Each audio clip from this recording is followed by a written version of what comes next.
When we did the first conference, Al Kazniak, Al Scott, Jim Laux, and myself in 1994, we didn't really know what we were doing.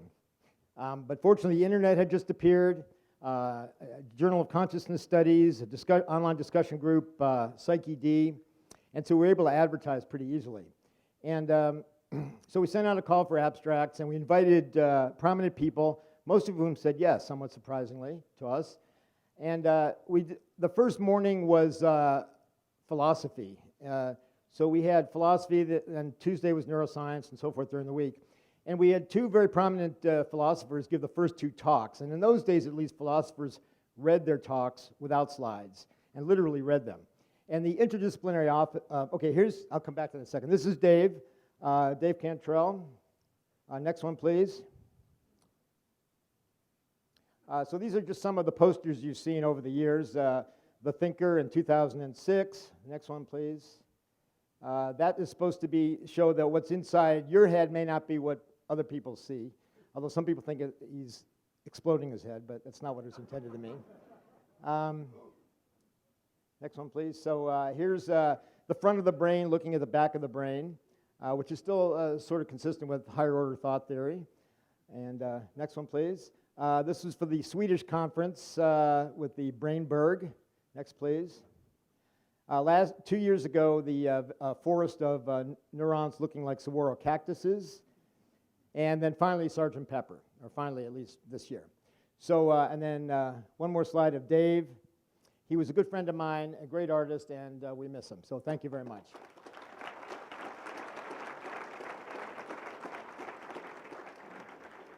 Anyway, going back to 1994, we received a lot of submissions. We invited plenary speakers. We didn't have concurrence. We had posters. And we got a lot of submissions. And one was from an unknown philosopher named David Chalmers, whose abstract talked about the hard problem. And he was unknown, at least to me. But the first two philosophers got up Monday morning and read their talks without slides. And most of the audience were restless and getting sleepy and bored and agitated and so forth, as was I. But then we had invited Dave as a submitted abstract to give the third talk. He was unknown, but his abstract sounded interesting, something about the hard problem. And anyway, he jumped up and started giving his talk, strutting up and down the stage, kind of like Mick Jagger with hair down to his waist. And it really kind of galvanized the crowd. The hard problem, that's why we're here. In fact, at the coffee break right afterwards, I went out and kind of eavesdropped. And the hard problem, oh yeah, that's it. So I think it was that moment, and Dan Dennett's probably going to disagree with this, but it was that moment that kind of galvanized the science of consciousness effort, at least in our realm. So without further ado, I want to bring up our first speaker, well known to almost all of you, I'm sure, Dr. of Philosophy, David Chalmers.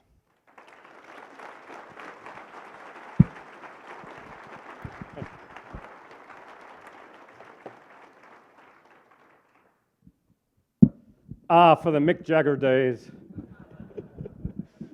The scary thing is that probably in 20 years' time, we're going to be back here looking at slides and photos up there on the stage and laughing at how young we were then.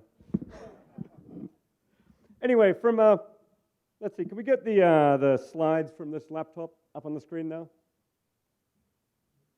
Great. Well, to listen to Stu and to get an impression, from things like the title of this conference, you might get the impression that this problem of consciousness was just invented 20 years ago by some Australian twerp. This is absolutely, not the case, and my title is meant to give a bit of a nod to the long history of this effort. I've rounded it off from 342 to 300 for reasons you'll see shortly. But what I want to do is just start by saying a bit about the problem and outline a bit of the history of the hard problem before looking at what's gone on over the last 20 years in the philosophy and the science of consciousness, and saying a bit about where I think things stand now and what the promising prospects are for the next few years. So, as Stu said, back at that conference 20 years ago, I was just a postdoc at Washington University, sent in an abstract thought I'd probably present it in a poster session. Stu, I guess, liked what he saw, even though I didn't mention microtubules. And it made it into the first session. And really, the part that people seem to remember, the easy problems and the hard problem, was just the first 5 minutes of the talk when I was saying something I took to be pretty obvious and well known to everybody. So what are the easy problems of consciousness and the hard problem? Well, the easy problems of consciousness, as I put it then, is to explain the objective functions associated with consciousness. Broadly speaking, the behaviors and the causal roles, the functions in the production of behavior. So things like explaining perceptual discrimination of stimuli, integration of information, the control of behavior, the verbal report of certain states, and a few other things. All of these pose many difficulties, but they didn't seem to pose the central metaphysical mystery of consciousness. It seems that for these problems, one can in principle explain them in physical terms by specifying a mechanism that performs the relevant function. Maybe a neural mechanism in the brain, maybe a computational mechanism. No massive sort of philosophical problem of principle, although many difficult challenges. The hard problem of consciousness, by contrast, was to explain why all that physical processing and all the objective functioning is accompanied by or associated with or gives rise to subjective experience, the conscious experience of the mind and of the world. So why is it that we have subjective experience at all? Why is there something it's like to be me right now? Why is there something it's like to be you right now? And along with that, why is it just like this, with its distinctive, particular subjective character of all the colors and the sounds and the images and the emotions that go through my inner movie of consciousness? And why is it that all this processing in the brain gives you that subjective experience? That's the hard problem of consciousness. And what's distinctive about it is that it seems not to be a question about behavior or even about functioning that gives rise to behavior. So it's simply, specifying a mechanism that explains these things, discrimination, integration, and so on, doesn't seem to solve the problem. Seems to be a further question and a different kind of problem. Now, okay, so the hard problem has a long and interesting history. At this point, it would be appropriate to say, well, it goes back to the ancient Greeks, Plato and Aristotle. Actually, it's interesting that it's kind of hard to find something that looks really directly like the hard problem of consciousness in the ancient Greeks, although certainly there were various puzzles about mind and body there. It may be partly that you really need a materialist background to pose the problem of consciousness, one that wasn't shared by the ancient Greeks. And it may be something to do with our contemporary conception of consciousness. So you might think, okay, well, let's go forward to the real progenitor of mind-body mysteries in the last few hundred years, René Descartes. I mean, he certainly had the hair for it.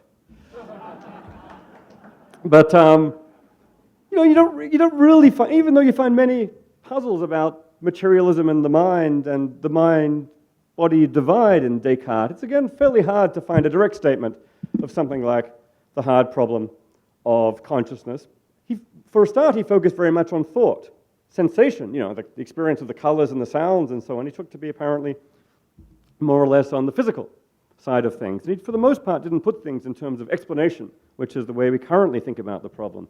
So to really find a nice statement of the problem, it turns out, well, we find one in another chap with a fine head of hair, Isaac Newton, in 1672, which I guess is 342 years ago, has this very nice little passage in a letter to Henry Oldenburg.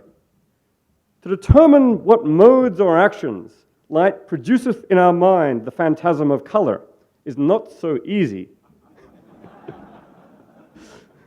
So there we have a primordial version of the distinction between the easy and the hard problem of consciousness.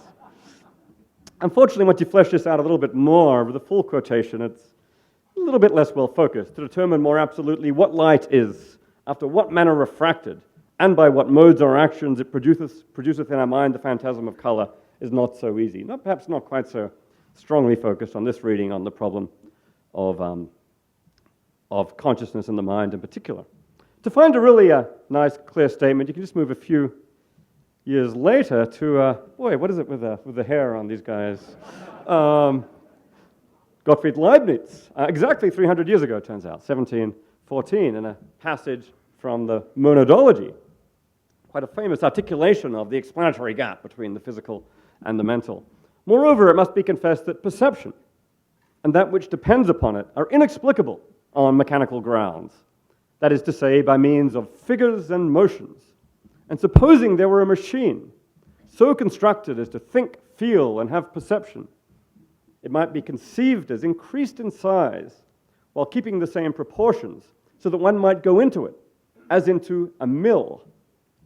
That being so, we should, on examining its interior, find only parts which work upon one another, and never anything by which to explain a perception.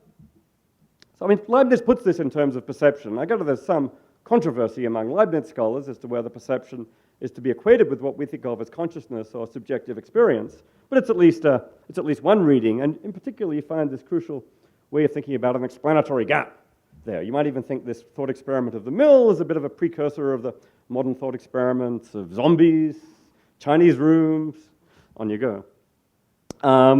Still, that's only a paragraph in the Monadology, and it doesn't really get picked up on for quite a while. To really find a flowering of people thinking about the hard problem, you've got to get to the mid-19th century. Here's Thomas Huxley, who I guess the hair is getting shorter, but the facial hair is still pretty fine. Thomas Huxley had this wonderful statement. How is it that anything so remarkable as a state of consciousness comes about as a result of irritating nerve tissue? That's just as unaccountable as the appearance of the jinn when Aladdin rubbed his lamp. And you actually find statements of this kind by a number of people, Tyndall, Dubois-Raymond, Fechner, a number of people in the mid-19th century, and this seems to be around the period when something like the contemporary understanding of the hard problem starts to really get solidified. Moving on a bit, Herbert Feigl was actually one of the last great logical positivists, but had a very soft spot for problems of mind and consciousness. And there's a nice quote from him which I like because it's really getting at this key issue of distinguishing aspects of the mind-body problem, just making distinctions among the problems. Feigl talks of the cluster of mind-body problems: sentience, by which he roughly means what we think of as consciousness; sapience, which seems to correspond to intentionality or representation; and selfhood. And he says, I must confess that, as before, the sapience and selfhood issues have always vexed me less severely than those of sentience. So here he is saying sentience is the hard problem of the mind. And there's a famous quote by Thomas Nagel, my colleague at NYU, in his paper, What is it like to be a bat, where he says, consciousness is what makes the mind-body problem really intractable. Without consciousness, the mind-body problem would be much less interesting. With consciousness, it seems hopeless. We've all had days when we felt like this. Okay, so there's a pretty clear statement of the central ideas, which means, not that much left for some guy in 1994 to say in some ways. And there are any number of others over the years. There's a bit of a list going back to John Locke, Clark, Tyndall, Dubois-Raymond, Fechner, William James, Bertrand Russell, Eddington, Sherrington, C.D. Broad, Wittgenstein, Popper, Eccles, Sellers, Kripke, Bloch, Searle, Jackson, Levine, Jackendorf, McGinn, Strawson, Martina Niederrummel, and many others, and a zillion others I've left out. So many different distinctive and interesting statements of the problems of consciousness over the years. Okay, so just getting back to 1994 then. Arizona desert shot. Talking to a zombie here. Okay, so in that talk in 94, in the paper that came out in 95, what was really going on or being contributed? Well, there's this distinction between the hard problem and the easier problems of consciousness. Okay, contribution one, a catchy name. Don't underestimate marketing.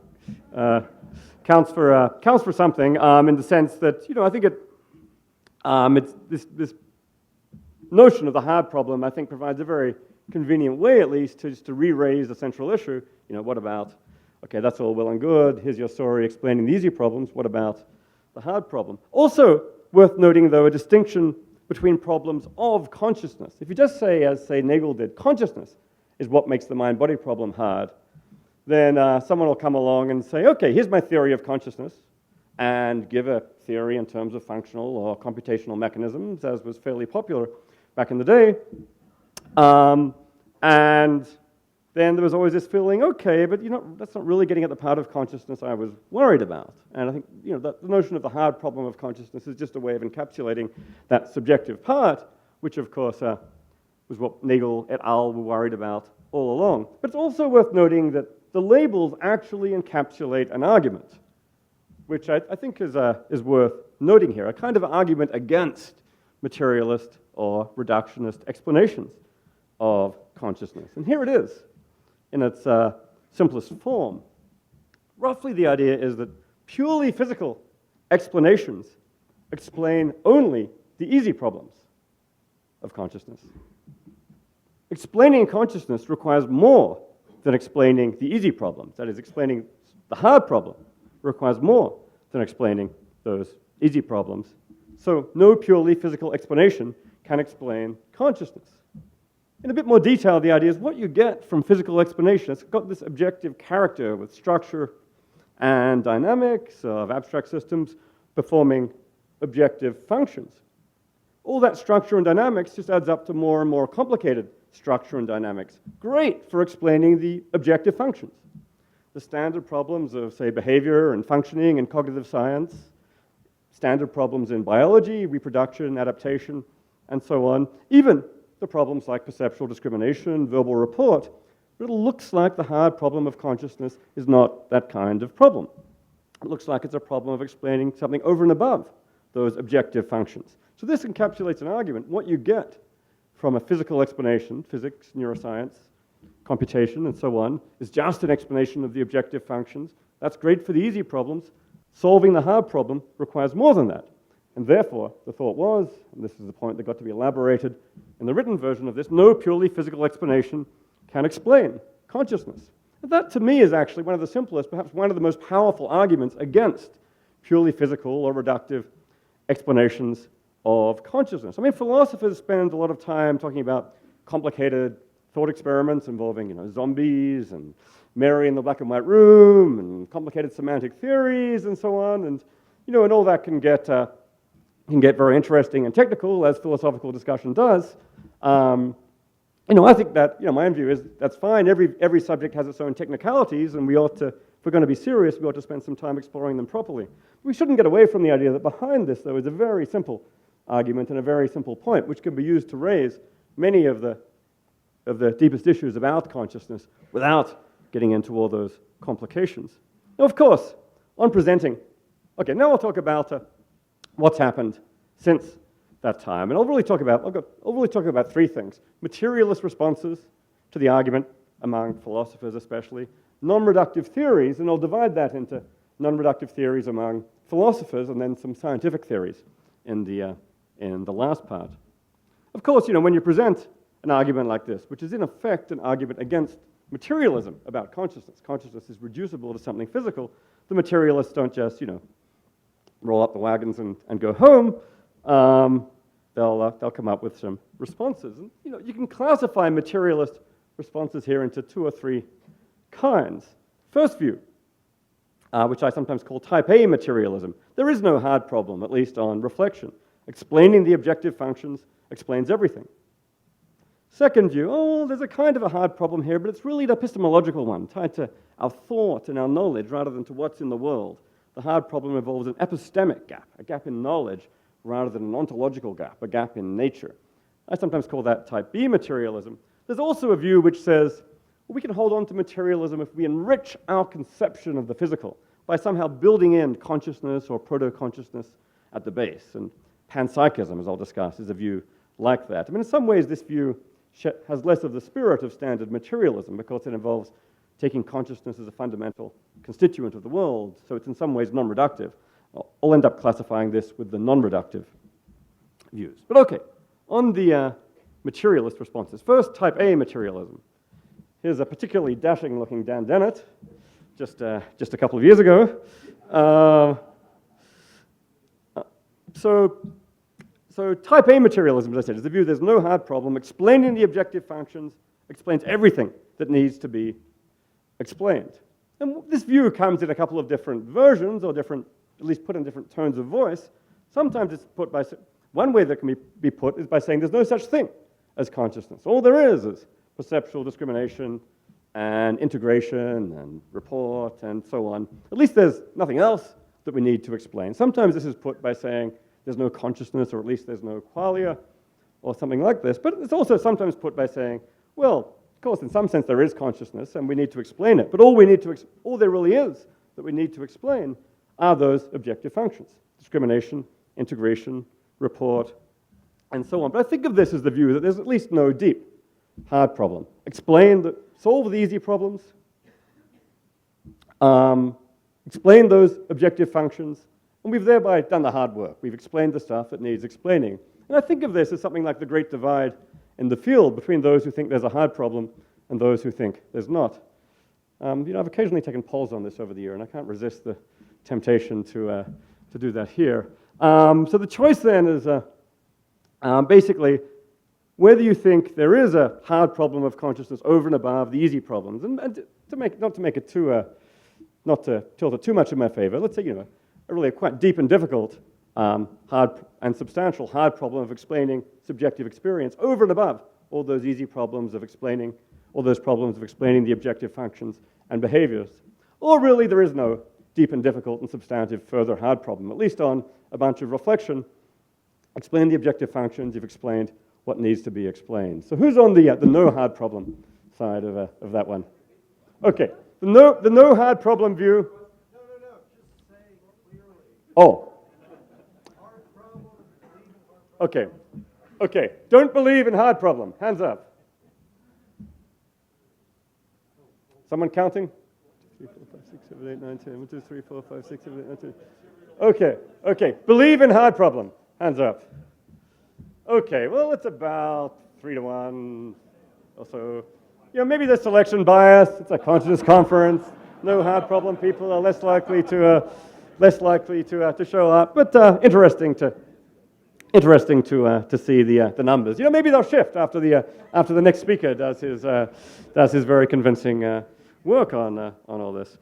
Now, I think my own view is that type A materialism is a really important view, and it's a little bit disappointing actually that it's been surprisingly unpopular over the last 20-odd years, and surprisingly underdeveloped in some ways. Dan has certainly been doing yeoman work as sort of the standard bearer for this view, but at least within philosophy, there haven't been that many other people standing up for this variety of materialism. And even in the sciences, it turns out that it's a view that doesn't get that many supporters. Even people who present themselves as arch-reductionists about nature and arch-reductionists about the mind, people like Francis Crick and Christoph Koch and Ray Kurzweil and Steven Pinker and so on, look deeply at what they say, turn to the back of their books and so on, and you'll almost always find a pretty serious acknowledgement of the hard problem of consciousness. So in Pinker's last 20 pages of Pinker's book on how the mind works, Materialist Bible, there's like 20-odd pages how none of this works for explaining consciousness, and that's just something else entirely. You'll hear Kurzweil saying the same thing, and Francis Crick, his book is about nothing but a bag of neurons, but on page 262, there is this little problem about qualia, and so on.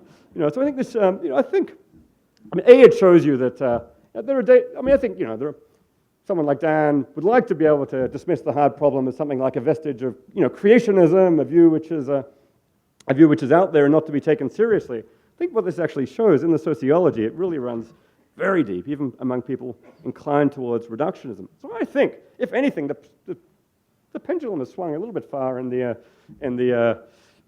direction, in the direction of believing in a hard problem. It's worth developing the view really seriously that there is no hard problem, and I want to encourage people to take Dan's side of this argument. My view is that explaining the problem of consciousness is going to require some pretty seriously crazy ideas. And you'll hear a bunch of them over the course of this conference. Well, Dan has a crazy idea that there's no hard problem of consciousness, and that crazy idea deserves as much of a hearing as any other. For example, one line I think is quite promising is that of developing a functional explanation of the things we say about consciousness. People go around saying things like, I am conscious, there is a hard problem, consciousness is so mysterious, how could we explain it physically? Well, that's behavior. And you might think, that behavior is susceptible to a physical explanation. Let's try and develop that explanation. I suggested this as a line of progress maybe 20 years ago, and Dan has said things in this vicinity, but it's surprising that this line has not been followed up more. I'd like to see people really developing the type A view. The type B view, okay. Ned Block is our representative here of the type B view. Is that by the Hudson River somewhere? Okay, so the type B view, by contrast, has been pretty popular, at least in philosophy, over the last 20-odd years. This is the view that the hard problem involves an epistemic gap, not an ontological gap. So Carty Barlog and Ned Block and Peter Carruthers and Chris Hill and David Papineau and Michael Tye and many others, the rough idea is there's a gap between our concepts of the physical and our concepts of consciousness, but consciousness itself is physical all the same. No gap in nature. One property in nature, just two ways of thinking about it. And there's a lot to say about this, and a lot of ink has been spilled over this view over the last 20 years. My own take on this is that this view still leaves a massive gap. Although it's very much a view worth exploring, it seems to leave a massive gap between consciousness and our concepts of consciousness. Our concepts end up being so mysterious that there now has to be a problem explaining how any concept could have that feature. And that gap seems to be as big as the first one. The concepts end up being physically inexplicable. Okay, more to say about that, but I want to move on to non-reductive theories, which is roughly the side of the territory that I favor. Consciousness is irreducible in some sense. It's a fundamental property, not reducible to physical properties, but perhaps connected to them by fundamental laws, or perhaps it's somehow fundamentally involved at the very base of physical theory. One version of this view is dualism, where consciousness is non-physical and quite separate from the physical, either epiphenomenal or interacting. Another view is varieties of panpsychism, and the third view, as I'll get to, involves varieties of idealism. Okay, so dualism, here represented by one of the leading contemporary dualists, Martina Niederrümelin, who's spoken at this conference before. Dualist theories. So dualist theories is where consciousness, you've got your physical network, and you've got consciousness as a non-physical property outside the network. Famously, dualist theories are faced by the problem of interaction. Either there's no causal role for consciousness, it's dangling outside the network, epiphenomenally, not playing a role, or it's got to affect physics at a fundamental level. But where is there room for that in physics? Philosophers often want to say that physics is causally closed, leaving no room for a non-physical consciousness to play a role. I mean, among dualists, the leading approach, I think really still the most promising approach, is to look to quantum mechanics and think, okay, maybe there is a big potential role for consciousness in the measurement problem in quantum mechanics. Wave functions seem to, standard quantum mechanics says waves evolve according to the Schrödinger equation. Every now and then they collapse on measurement. What's measurement? Nobody knows. It's left unexplained by the theory. One hypothesis, consciousness. Interaction with consciousness is measurement. That's the causal role for consciousness in collapsing wave functions. Henry Stapp has been pushing and developing that view. David Hodgson developed it. Actually, lately I've been doing some work with a guy that just got his PhD from ANU, Kelvin McQueen, trying to see if we can make this view rigorous and precise. I don't know yet if I believe it, and I don't know if it works. I'm certainly not brave enough to present it publicly to you guys at this point, but I think this is a part of the dualist territory worth exploring. Dualism, though, is a bit like type A materialism. It's received a lot less respect in recent years. What's been getting respect is panpsychism, which has been a real sort of flavor of the month for a few years now, at least among people who think about these issues about consciousness, here represented by Galen Strawson, who's done a lot to push work on panpsychism. Roughly, the idea is that consciousness is present fundamentally at the fundamental level in physics, or perhaps proto-consciousness, some precursor to consciousness. And then you get pan-proto-psychism. And a bunch of philosophers, Strawson, Greg Rosenberg, Bill Seeger, Philip Goff, Sam Coleman, And among scientists, you've got people like Giulio Tononi, Christoph Koch, Stuart Hameroff, Roger Penrose. Really a surprising number of people, both from the philosophy end and from the scientific end, seem to have lately been converging on panpsychism. Actually, in that Sgt. Pepper album cover that is on the front of your book, it's interesting to note that all 4 of the Beatles seem to have some sympathy with panpsychism. Although maybe that was actually a selection effect on Stu's part. Russellian. I think the really interesting version of this is what people sometimes call Russellian panpsychism, after Bertrand Russell. Consciousness serves as the intrinsic nature that underlies physical structure and is the causal basis for microphysical action. Consciousness is there inside the physics. There's this idea that physics doesn't really tell you what mass is, what charge is. They're just mathematical quantities, but they have to have some nature. Hawking says, what breathes the fire into the equations? The Russellian panpsychist says that's consciousness at that fundamental level. Constitutive panpsychism goes on to say microphysical consciousness adds up to the kind of macro consciousness we know and like. Put together all those little bits of consciousness, you get our consciousness. Together, the thought is, this might yield a causal role for consciousness consistent with physics. It doesn't need something outside physics. It has to interact with it. It's integrated with physics right from the beginning, but it's actually underlying all physical action. Okay, it's a weird and wonderful worldview. The question is whether it can be made to work. The big problem for panpsychism is the combination problem. How is it that those little bits of micro-experience, the consciousness inside or the proto-consciousness inside an electron or a photon or a wave function, adds up to the macro-experience, the kind of familiar, distinctive consciousness that we all experience with its structure, with all its distinctive qualities, and with the subject at its center. I think one can distinguish various aspects of this. How do you get subjects? How do you get all the qualities? How do you get this structure? And it's important here that you don't get to just postulate new fundamental laws of combination. When you put together 2 micro-subjects, here's a new law. Here you get a macro-subject. That looks too much like brute emergence of some kind. It's like the dualist picture where macro-consciousness dangles outside the micro-consciousness. Somehow the micro-consciousness needs to add up to the macro-consciousness in a stronger way. So no one has a good solution to this problem yet. I recently wrote a pair of papers, one arguing for panpsychism and one arguing against it, by running the combination problem. I'm actually gradually becoming more pessimistic, but I'm hoping that someone here at this conference, I see a few people are going to be talking about it, including Don Hoffman in this session. I hope, I'm still on the lookout for a solution, and that's one of the things I'm excited by now. To complete the story, there's also idealism. Here's Bishop Berkeley, the famous proponent of idealism a few hundred years ago, on which the physical world exists only in the minds of observers. And the minds of observers is really all there is. So apart from Berkeley, I think Don Hoffman may be defending a version of idealism, and I think Deepak Chopra may have sympathies in that direction in his talk tomorrow, although I'll leave them both to speak for themselves. The problem here is, the standard problem for idealism is we need something outside our experience to explain the regularities in our experience. Some kind of external physical world to serve as the explanation for why, when I look at you and look away and look back again, you're still there.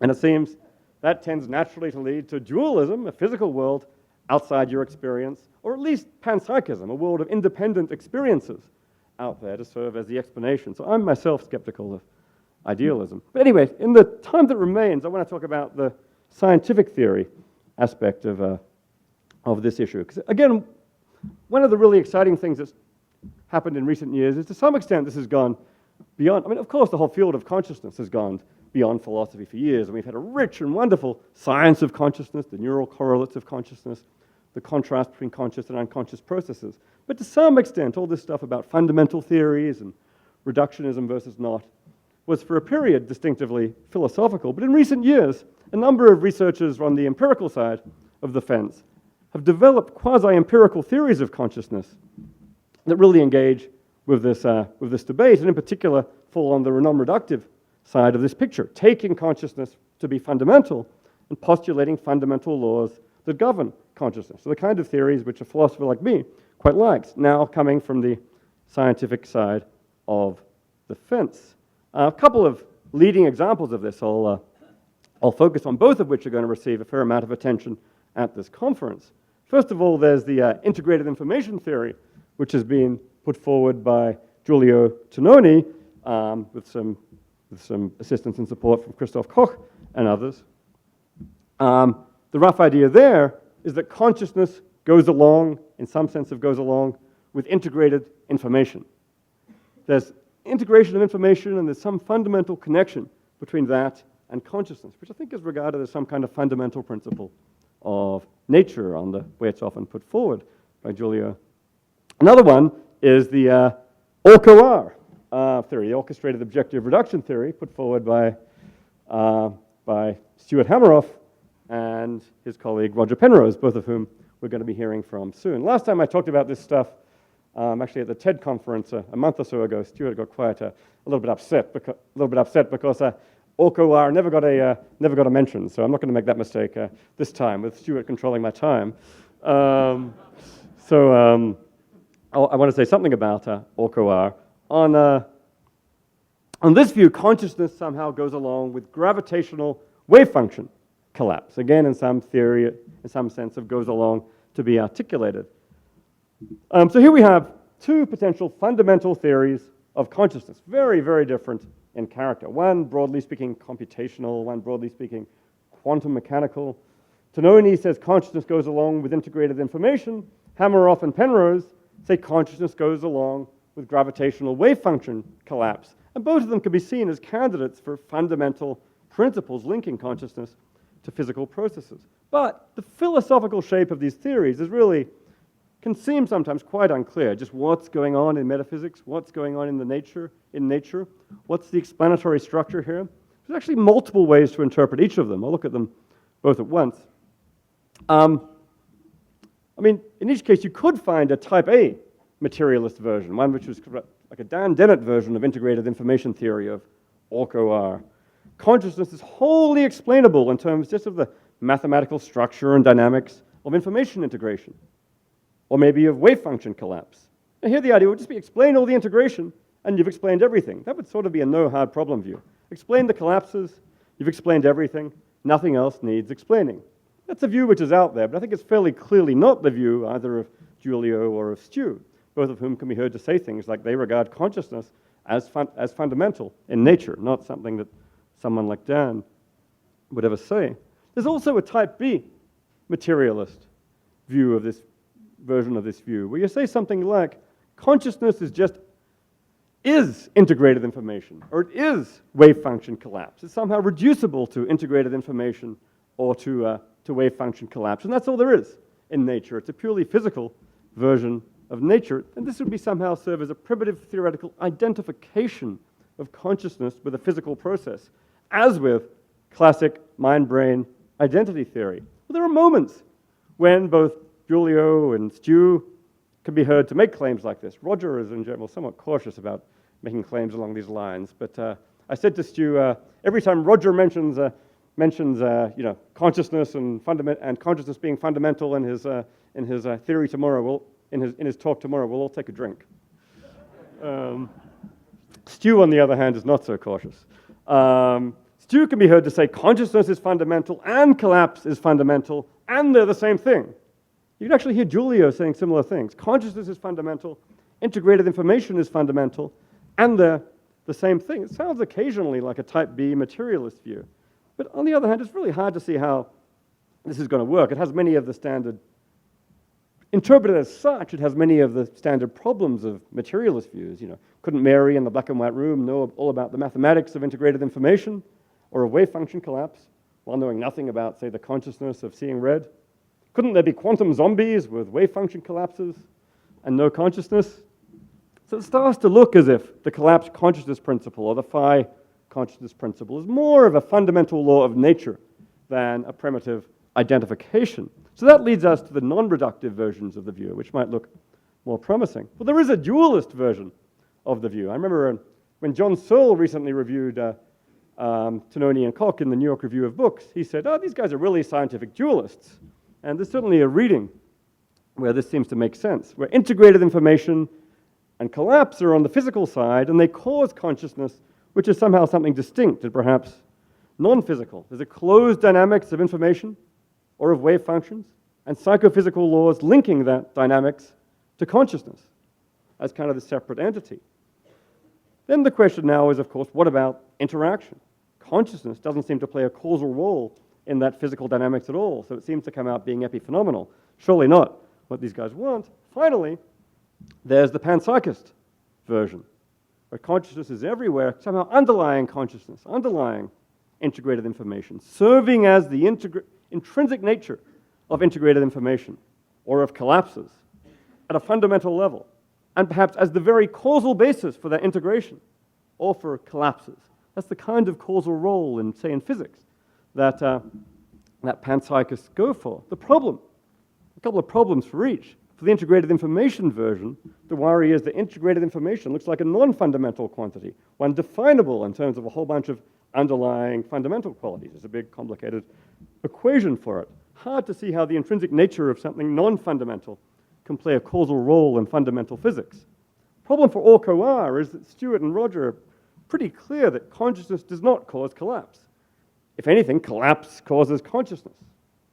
But then where is the room left for consciousness to play a causal role in the physics? It doesn't bring about the collapses.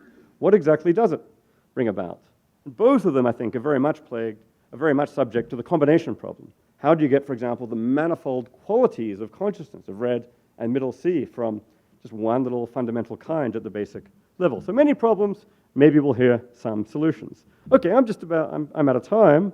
My own view.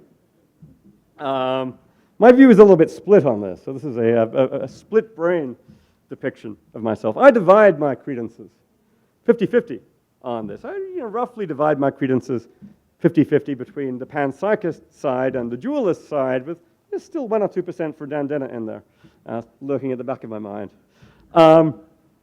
If we can solve the combination problem, then I think things look pretty good for panpsychism or pan-protopsychism, but that's a pretty big problem to solve. If one can rigorously make sense of consciousness collapsing wave functions, then on the other hand, one might want to go for dualism. If neither of those, then time to think some more. In any case, my conclusion is roughly, this is going to require a combination of scientific and philosophical methods, of empiricism and rationalism. It's at some level fundamentally an empirical project. Find a fundamental theory connecting consciousness and physical processes that best fits our data about them. But as we're seeing here, it's also a project heavily constrained by a priori philosophical reasoning. I see this as a project for scientists and philosophers working together, as they've worked together for the last 20-odd years, to keep working together on this for the next 20 or 50 or 100 years until we finally figure this damn problem out. Thanks very much.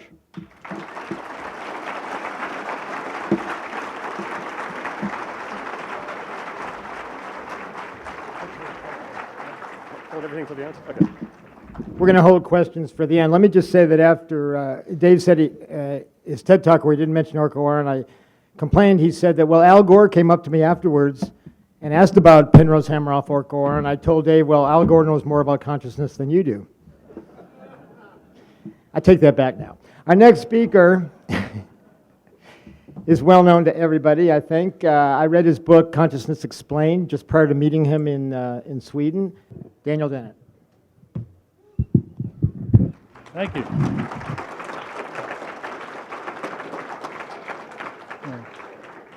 You'll pardon me if I don't look out at you. I can't see what I'm talking about, so I'm going to have to look at one of these screens. But I have a clicker, and we'll see if it works. Yes. Okay. So imagine you go up the Amazon, find a Stone Age people. First of all, I got to see what time it is. Okay. And you're going to show them a DVD, a portable DVD player. And you video them a little bit and you put it on a disc and they change discs and they see this amazing thing. They would be dumbfounded. They would find that they'd find it magical is what they'd find it. But we might suppose that at least one of them might have a sort of proto-scientific urge and would say, no, it's not magic, it's not magic. I bet you, I'll tell you what, I bet you there's some really teeny-weeny little images in there and barely audible sounds hanging onto those shiny round things. That's how you move them around. Well, nice try, but not a good theory. but probably the most natural one for the guy to think of. Because there are, of course, in fact, representations of colors and shapes and motions and sounds on the DVD disc. Not actual sounds and not actual colors. Now, I submit that if you think there's a hard problem, you're making an analogous naive error about consciousness. It is, I know that's offensive. But get used to it. Because this is going to be what I'm going to try to show you, is that if you've been taken in by the hard problem, you are committing, you're being gullible. You're failing to see some fundamental possibilities that are simply being swept out of your view. This is what you're inclined to think. This is the hard problem. There must be qualia in there causing our appreciation and our beliefs and our behaviors. There just have to be. No, there don't. There are representations of colors and shapes, motions, sounds in the medium of neural spike trains or action potentials in the brain. That's how the brain represents. Not with lands and pits, not bit strings, but with neural signals. We don't know exactly what the format is, but that's how the brain represents information. And that's all there is to it. But there seems to be an inner multimedia theater where the consciousness happens. David said this much. And I agree, there seems to be. But there isn't. There isn't. There just seems to be. I agree that there seems to be. But I don't believe that there is. And right there, the hard problem falls out of the picture. Now, a good way to consider this is to consider the hard question, which I raised several years before David raised the hard problem. I didn't do as good PR with my question as he did with his, as he was very good at explaining how successful he's been at spreading the word about the hard problem. It's very catchy. The hard question is very simple. And then what happens? Why is that a hard question? First, let's look at the hard problem. Here is my canonical favorite picture of consciousness. And it's got, let's see, if I got a, well, I can only do it on one of these. It's got not just words, there's colors and shapes, and there's this, cute, it's a Stroop test there. This is the stream of consciousness of the man looking at the Braque painting, right? But of course, it's metaphorical. Steinberg's representation, this is a brilliant, vivid metaphor of what's going on in that man's consciousness, right? Well, there's another possibility. It might be a picture of, hello, a highly cultured zombie. And what we're seeing is a stream, the zombie stream of unconsciousness. Because after all, zombies aren't supposed to be magical or miraculous, they're supposed to be possible. But that means that a zombie is going to have lots of informationally sophisticated, dynamic sequence of representations responsible for the zombie's deaf behavior. Remember, the zombie is behaviorally indistinguishable from a normal, conscious human being. So a zombie has to have a stream of unconsciousness where a conscious person has a stream of consciousness. So now, which is the picture? Is it a picture of a zombie and the stream of unconsciousness? Hello, it doesn't work very well. Or is it a picture of a conscious person? In either case, it's metaphorical. And here's the problem. There's no way of representing the difference between a zombie and a conscious person. There's no way of representing it except vacuously with a label. I could go and do a little graffiti on the Steinberg and draw zombie, arrow pointing to the little guy, or conscious person, and that would say, oh, it's a picture of a conscious person. But aside from that vacuous label, there would be nothing that I could put in the picture that would say, oh, you see, this isn't a zombie, this is a conscious person. because the metaphorical picture would be exactly the same in both cases. So explaining the difference is very, very, very hard. In fact, it's impossible. That's the hard problem. And, sure enough, 20 years on, the progress made by believers in the hard problem has been zip. I don't think a single phenomenon of consciousness that was puzzling before has received any enlightenment from anybody who takes the hard problem seriously. Meanwhile, those who don't take the hard problem seriously have been busy at work doing all sorts of interesting things. I'll say a little bit about some of the work that's resulted from there, but unlike David, I'm not going to run through a all-stars list of people who don't take the hard problem seriously. But believe me, there's many of them. So what I'm claiming is that the hard problem is a cognitive illusion. And about 3 out of 4 of you in this room have succumbed to it, according to David's recent test. And I've called this the Zombic Hunch. Now, I can feel the Zombic Hunch as well as you can. I can feel it, I just don't credit it. That's all there is to it. You don't have to credit it. You say, oh, I see, that's a cognitive illusion. Cute, I get it. Don't credit it. Now, that says, okay, I've now solved the hard problem. But you may not see it yet, so I'm going to do something else instead. I'm going to turn to the hard question. And in particular, I'm going to look at the systematic vacuity of the hard problem is particularly evident in Chalmers' recent flirtation with Panpsychism, of which we've just heard a very clean and eloquent exposition. Let's see. According to Panpsychism, bacteria are conscious, proteins are conscious, carbon atoms are consciousness, even photons are a little bit conscious. Okay, that's Panpsychism. Okay. And then what happens? How do you tell a conscious photon from an unconscious photon? What's the difference? And what difference does that difference make? Here's another view, Pan-Niftyism. Everything is nifty. Electrons are nifty, photons are nifty, molecules are nifty. Pan-Niftyism. Now, how does a nifty carbon atom differ from a non-nifty one?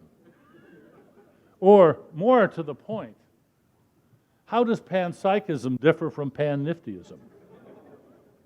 There's no difference. And in fact, David as much as admitted that. He said, well, we still have the combination problem. In other words, he hasn't begun. The people who like Panpsychism have simply not begun their theory of consciousness because they haven't begun addressing the and then what happens question. Not a bit. So they don't even have half of a theory of consciousness because you have to address the hard question before you have a theory of consciousness at all. In a few minutes, I'm going to give you a way of an unforgettable way of remembering what the problem is. So let's look again at this wonderful picture of consciousness. And now let's suppose that you can see the atoms there. Every atom in that man is panpsychically conscious. Now what? Yeah, and what does that explain? First of all, none of those atoms knows anything about Braque or Picasso or Nabokov or any of the content here. The content problem is simply untouched by panpsychism. That's the hard problem. How do we get all that content into somebody's head? If we solve that problem, the difference between a zombie and a conscious person would simply lapse. We wouldn't care at all. There wouldn't be a problem to solve. So now, here's what I'm going to do with the rest of my talk. First, I'm going to give you some reminders about two truths that I think are undeniable. First, there's no Cartesian theater in the brain. And second, there's no second transduction. And then I'm going to try to do something non-obvious, show how these could be true, how those first two could be true. So, first I want to make sure everybody's on the same page, so we're going to have a little demonstration. I want you all now, I want you all to have this conscious experience. So please, stare at the white cross in the middle of the picture, and do not move your eyes. And I want you to stare for a few more seconds, That's probably long enough now. What do you see? Okay, how many people see an American flag or saw? Yeah. Okay, good. It's working. That's good. Now, I want to consider whether you would agree with a certain sentence. Oh, good. I got a monitor now. The lowest short red stripe is intersecting the black cross. Well, let's go back and do it again. So we'll do it again. Remember, the question is whether the lowest short red stripe is intersecting the black cross. And now that's probably long enough. And okay. Now, how many of you say yes? Right. Now here's the question. What are you talking about?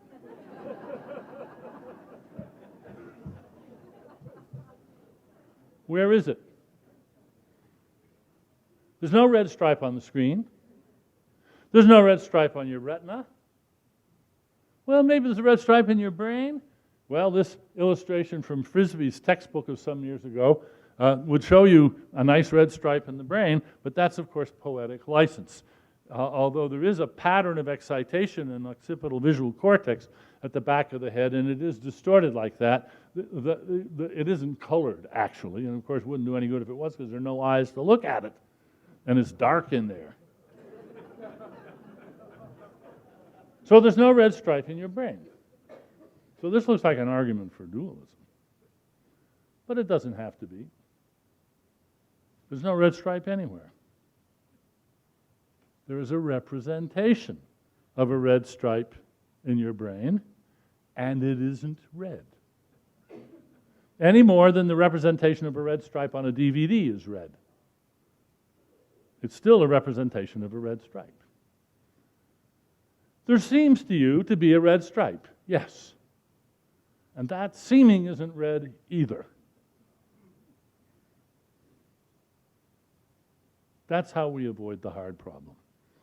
One more example, because I find some people really have a hard time with that redness. So how many of you see rotating shapes here?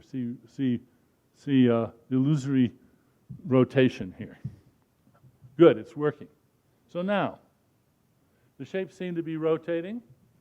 There's a representation of rotating in your visual system. There are specific tracts of neurons in the visual cortex which are for doing motion, and they're buzzing away under these circumstances.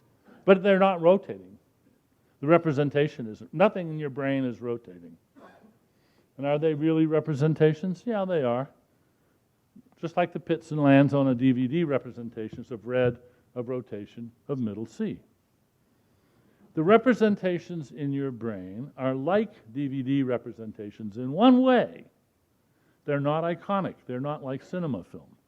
Cinema film, you look at individual frames and you look close. Hey, there's red there, there's green there. There really is. That's iconic, using color to represent color. Your brain doesn't use color to represent color. It doesn't use sound to represent sound. It doesn't use time to represent time. It doesn't have to. The representations in your brain are unlike DVD representations in one way, the main way, and that is their function is not to convey this information to a system that transduces them back into iconic red rotating representations in another medium. That's my second point. There's no second transduction. There's no Cartesian theater. Now, people have asked me over the years since I introduced this concept, is this an a priori claim I'm making or an empirical claim? And at the end of David's talk, he said we have to have a wedding of empirical and a priori. And I'm happy to say that my claim is both an empirical claim and an a priori claim. First, the empirical claim. All right, here's a picture of the Cartesian theater. You see the light bounces in, the light comes in the camera and develops the film, and the film exposes the film gets developed, and then all gets projected onto a screen where there are not one but two homunculi in there. to look at the screen. That is a lousy theory of consciousness, and it's not like that inside the brain. But it could be. Now here is where I dare say this is not going to work. Although somebody in the back, there is a video that ought to play if you find the little video arrow on there. It's not going to. Now you see, that's why I wanted to use my laptop. I'll tell you what it was, and you've probably all seen it 100 times, or you've seen it a few times. I've seen it 100 times. It's that scene from Men in Black where the giant bald man corpse in the morgue is pulled out on the tray, and Will Smith looks down and he sees a little hook on the guy's ear. And he pushes it, and ooh, the face rotates out. And inside there's a little green man sitting in the control room with loudspeakers on either side. He's got stereo and screens to look at and lots of buttons to push. And a conversation ensues between Will Smith and the little green man. How many of you have seen that? All right. That's a perfectly coherent bit of event. It could happen in some world. If we went to the planet of the giant people and wanted to pass for a giant, it might make sense to build such a puppet and put a human astronaut in the control room to do the job. There's no incoherence there, showing that it's possible for there to be a Cartesian theater. It's just, here's the empirical part. When we look inside, that's not what we find. We've looked, that's not what we find. Now we're going to get ready for the a priori part. If there were one, we'd have to explain the consciousness of the homunculus in turn. This is the a priori part. Eventually, all the work done by the homunculus in the Cartesian theater must be distributed around in both space and time within the brain and accomplished by non-conscious neural tracts of one sort or another. That's the moral. Not just the work, but the play too. All the enjoying and all the fright and the disgust and the hope and the love and the lust and all the other affective responses to conscious experiences, all that has to be distributed around because there's no homunculus in there to enjoy all that. The enjoyment itself has to be spread around in the brain. And until you address that issue, you don't have even half of a theory of consciousness. There's no double transduction, but there might have been. In the case of the little green man in Men in Black, there is double transduction. But then, of course, there has to be a third transduction so that the decisions of the little green man can get back into whatever the medium is that governs the control of the body of the giant man. So what we want to do is eliminate the middle ghost, or as I've called it, the medium. There is no other medium of consciousness, transduction into which is the advent of consciousness. This idea that there's a medium in there and that you get into the medium by some hard to understand transduction event, that is a very tempting idea I found, and there is simply no reason to believe it. It can all be done with neural spike trains, all of it, all the way in and all the way out to muscle contraction and action. Now, if you accept that there's no double transduction, if you accept there's no Cartesian theater, then you realize there's really not much room for a hard problem. There are plenty of hard problems. The answers to the hard questions are not easy. And you want to say, but how could we capture the enjoyment, the disgust, the pain of a person's reaction to an experience in terms of spike trains in neural tracts? That is the hard question. And it's not a rhetorical question. We should answer it. That's where we're making progress. We really are. Any respectable theory of consciousness must address it. So now we're ready for something non-obvious. There's no Cartesian theater, there's no second transduction. Now, how can this be? Because I'm sure many of you are wondering, well, so you say, but I don't see how it could be any other way. So I owe you some sort of a positive answer. There seems to be a second transduction because we're taken in by our own metaphors. By the way, a book which does a very nice job on this, I think, is Michael Graziano's book, Consciousness and the Social Brain. And he's not here today, but he's going to be speaking, I believe, tomorrow. And I recommend him, although, of course, I realize as soon as I say that, this is the kiss of death for some of you. Because, oh no, here's another one of those type A materialists coming along. But he's a respected neuroscientist, and he's got a lot to say. So now, just to give you a vivid way of remembering my theory, I am going to risk eternal caricature by describing my theory as the coffee machine theory of consciousness. I call it this because some years ago I was in the common room in an English university, and they had a coffee machine, and I put my 50p in the coffee machine, and it whirred and buzzed, and no cup fell into place. The coffee was brewed and poured into the drain. And my host said, now that's automation for you. It not only brews and pours you a coffee, it drinks it for you.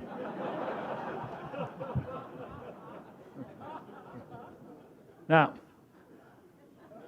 that will help you remember what I'm saying, is that a good theory of consciousness has to deal with the consumption of the product, of all the work that's done on the inbound path. The product of perceptual machinery is not consciousness. That's not the end product. That's an intermediate product. In the same way, what's the product of apple trees? Not apples, more apple trees. Apples are just an intermediate product.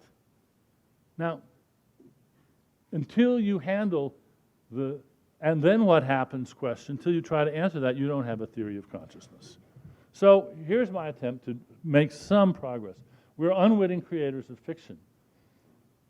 So I think it's pretty clear that all representations of the contents of consciousness are metaphorical in some regards. Look at the language we use. We say, it is as if, or famously we say, what is it like? We just don't have a way of speaking absolutely literally in language that other people understand about our own consciousness. And I think this is a deep and important fact about it. Now this, my bit right here grew out of a response to Eric Schwitzgebel in 2007. He was baffled by my view on just this point and said it was so baffling it made his head ache. I don't know if his head is still aching, but this is what I had to say. I had a little thought experiment to clarify what I was saying. So let me tell you about some imaginary people I'm going to call prims. They're very primitive people. They're so primitive that their language has only 3 categories. It's sort of like 20 questions: animal, vegetable, or mineral. So that's all. They don't understand anything that isn't either like a rock or like a plant or like an animal. And we take some of them to our modern world and show them around for a while. Then we take them back, and they try to explain what they've seen to their compatriots at home. And this is what they say.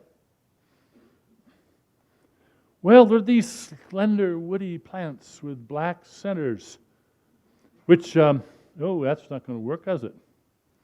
That write on those square white leaves. And then there's, that's interesting, hard-stemmed leafless plants growing out of shiny, hard rocks. And then there's the animals that swallow you whole and spit you out unharmed. Now, these are unwitting fictions, or metaphors, or a bit of both. These people are not trying to create fictions or metaphors. They're doing the best they can. They're telling as close to literal truth as they can muster, given the vocabulary and the conceptual scheme at their command. That's just a very extreme case of what we all do when we talk about our conscious experience. But we can get better. You can learn. If you take a wine tasting course or an ear training course, you can learn new vocabularies, and you can come to describe heretofore ineffable parts of your experience. But there's always a limit. And wherever that limit is reached, you're stuck with unwitting metaphor and fiction. That's the best we can do, too. That's how it seems to them, and that's how it seems to us. So what about this seeming? How something can seem to you depends on what you know and what you understand. But how does this seeming happen? Well, what is it made of? Well, one idea made well known by Ned Block, who's here, was mental paint. But now stop. If there's no second transduction, then there's nothing to paint with mental paint. That just can't be the way to look at it. But, since there's no second transduction, but there could be what I'm going to call virtual paint. That could be part of the format of the spike train information vehicles in the brain. How could that be? Well, I'm going to draw an analogy with a famous character in computer science and programming. Donald Knuth is one of the great heroes of programming, wrote a pioneer typesetting program way back in the 70s called TeX, or TeX. And it was a brilliant intellectual endeavor, and it has spawned, we have, I think, even a technocrat in the audience, somebody who clapped. And so if I say anything false, jump up or holler. Okay. One of the things that I've always admired about TeX is that when Donald Knuth set out to do this typesetting machine, he realized it was a problem of how you justify lines without creating horrible, awkward spaces between the letters. And so he invented virtual glue. And each word, he put a little dab of virtual glue on it, of course, this is all in representation. And then when he had the words, then he could just he could virtually pull the string out to the margins, and the way he'd put on the virtual glue, it would automatically put the right amount of space, visual space, between the words. Little words had less visual space between them than big words, and he tweaked the idea of virtual glue till he got a really, really cool way of getting the lines to look good. So now, virtual glue is not real glue. It's made out of information. It's virtual. And lots of the things that we think of as qualia or as mental paint are virtual. And the important thing to realize is that there's no transduction. There's not a change of medium. There's a translation into a more effective format. The very heart of good computer programming and good computer science is to understand that without changing media, you can come up with data structures which solve problems very elegantly for you. And that's what we're looking for in cognitive and computational neuroscience. And we don't need any transduction into some special medium where the paint is. And just think about that DVD for a moment. You can put JPEGs and MOV files and PDFs and doc files all in the same medium of bits. You can translate files into other media, not into other media, into other formats, but you're all in one medium, and that's the informational medium of digital bits. And the information medium, remember, in the brain is neural spike trains. What makes a change in format useful is it provides a basis for answering the hard question. And then what happens? How does the brain do that next bit? There's an answer. Okay, so now, who works on this? Well, the people that work on the global neuronal workspace I could talk about others, but these are the ones that I'm going to highlight. So Bernie Bars was the first one to talk about this, and he got a brief but honorable mention in Consciousness Explained for this idea. And then it was picked up by Jean-Pierre Changeux and Stan DeHaan and his colleagues in France, and they've developed this global neuronal workspace model in some detail, and it's explanatory and predictive. It generates experiments galore. It accounts for them. It is, I would think David would say, good example of real progress on the so-called easy problems of consciousness. By the way, the world seems to agree Stan just won the Turin Mind Prize in the fall, and I just got an email yesterday saying that he's now won the Brain Prize, sharing it with Rizzolatti and Trevor Robbins. So these are the late Francis Crick and Christoph Koch are on David's list of eminent non-type A materialists, and these are folks on the type A materialist honor roll. And there are many others. If you don't know this diagram, can't have any time to explain it. This is from that Tix paper by DeHaan et al. And if you don't know it, then if you're really interested in consciousness, you should study that paper well and come to see the kind of progress that they can make. Some people say, well, the global workspace, isn't that just a Cartesian theater? No, it isn't. The recurrent activity in the global neuronal workspace is what I've called fame in the brain. And by the way, Graziano has a version of this as well. And just here's my honor roll: Metzinger, Jesse Prince, Ray Jacquinot. You put Ray on the list because he had that lapse in his book, Consciousness in the Computational Mind, where he set aside the hard problem. But he then proceeded to work very hard on the easy problems and made great progress. And that was sort of a throwaway. And I dare say, for many scientists who have paid lip service to the hard problem, it's a sort of way of keeping philosophers off their back. They say, I'm not working on the hard problem. You go, you know. I think, by the way, that's a mistake. They are working on the real problems, and they shouldn't concede that there's a hard problem that they're simply finessing. It's not transduction, but informational integration. This is a notion that's similar to Giulio Tononi's, but it's different, and I'm not going to take the time now because we're running late. So, hello. Do I have any? No. I've been going for less time than David has. Yeah. I recommend Andy Clark's Whatever Next paper in Behavioral and Brain Sciences, and say that Bayesian predictive coding, which is what that's about, is a key. Okay, there's too much here to go into in detail. This is a diagram some of you may remember from my book, which shows the difference between objective time and experience time.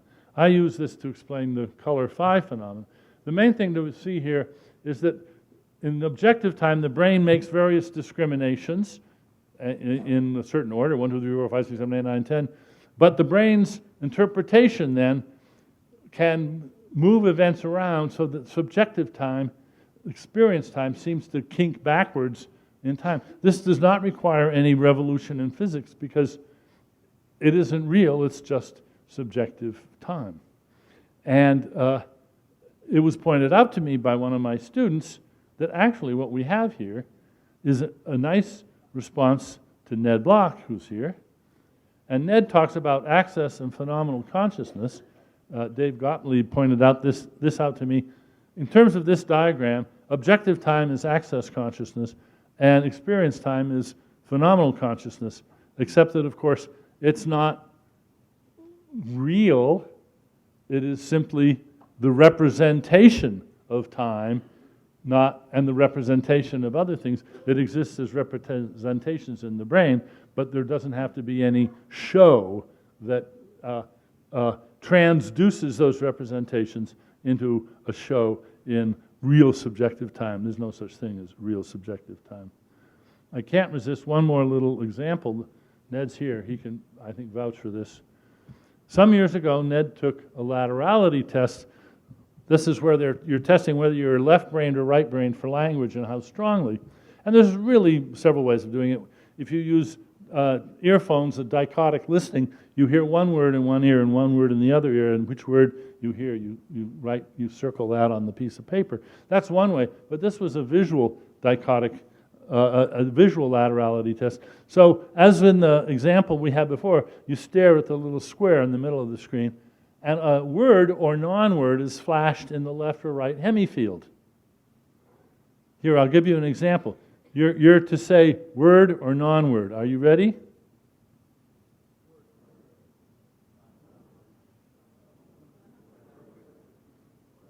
Okay, that's it. That's a little slower than it would be in a real test.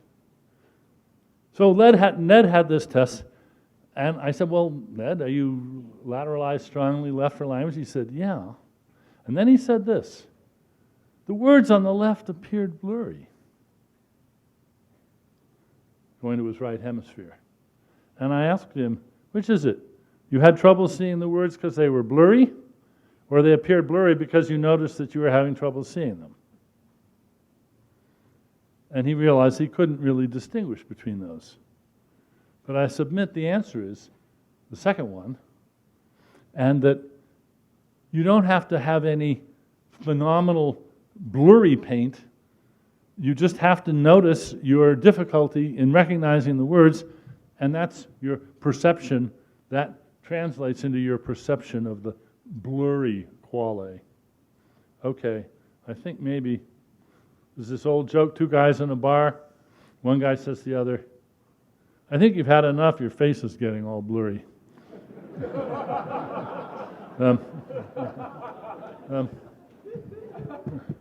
Okay, there's more here, so I think I'll simply pause there. I wish I could spend a few more minutes talking about the how to be a type A materialist and make progress, but I'll leave it at that. Thank you.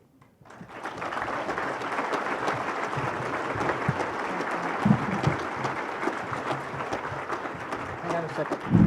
Can we get Don's talk loaded? We'll save some questions at the end, and we'll just delay the concurrence a little bit to make up for time. But I had one comment, Dan, regarding the hard question, what happens next? Spike trains don't necessarily mediate consciousness. They're not necessarily the representations that are relevant to consciousness. It's probably more that processes related to consciousness occur in dendrites and soma. The result of that then trigger the axon to fire or not. So if you're looking at spike trains, you've already missed consciousness. It's already happened. So the answer to what happens next is spike trains happen after consciousness. Yeah. I don't think there's a shred of evidence for what you just said. Well, EEG correlates with consciousness, and it comes from dendrites and soma, not from axon spikes. So if you believe that there's any neural correlate of consciousness, then what I said is correct. So anyway, more to follow. Do we have Don's? Dave, Dan, and Don, we have a 3D session today. Is that yours? That looks like it, yeah. All right. Conscious agents, Donald Hoffman, UC Irvine. Thank you.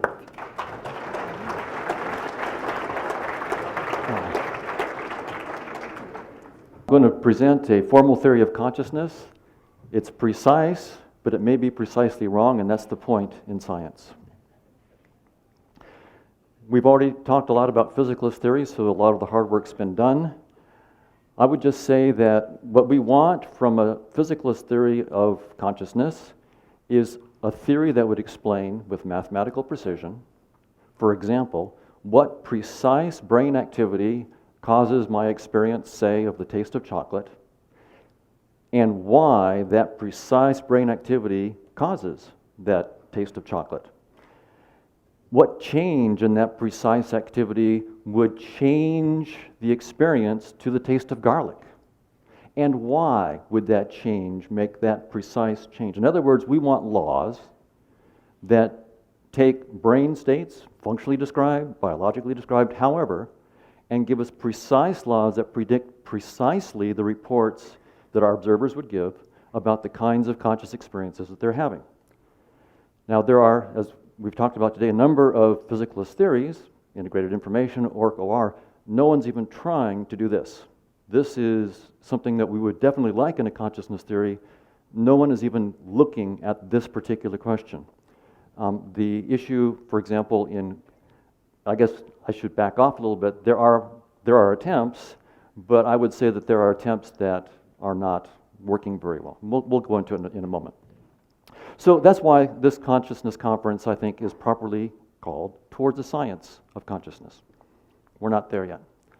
When we're in such a deep trouble in terms of getting a scientific theory, it's time to question assumptions. I'm going to question one deeply held assumption, that perception is normally veridical, and that physical objects have causal powers, and that brain activity causes consciousness. These are wild things. These are apple pie. for most of us, I'm going to question them. And to start with, I'll just go back and talk just a little bit about what's standardly thought about visual perception. So roughly a third of the brain's cortex is engaged in vision. When you simply open your eyes and look around the room and see the objects and colors and so forth, billions of neurons and trillions of synapses are engaged in just opening your eyes and looking at the world. And this could be surprising for most of us if we think of perception, vision, as being like a camera, where there's an objective 3D world with objects and colors and shapes out there, and all vision does is take a snapshot of that pre-existing objective world. Clearly, you don't need billions of neurons, trillions of synapses to do that. So why do we have them? Well, the standard view in cognitive neuroscience right now, and also machine vision, is that perception is construction. You're not taking just a picture of the world. You are constructing in real time all the depths, colors, motions, shapes, textures, and objects that you see. So when you close your eyes and then you open your eyes, within, say, 100 milliseconds to 200 milliseconds, all these neurons, the story goes, are constructing all these properties so quickly that you have the illusion that you're seeing the world as it is, but you're in fact seeing the world that you construct in the moment. I'll just give you a couple examples that you may know of this that are quite popular.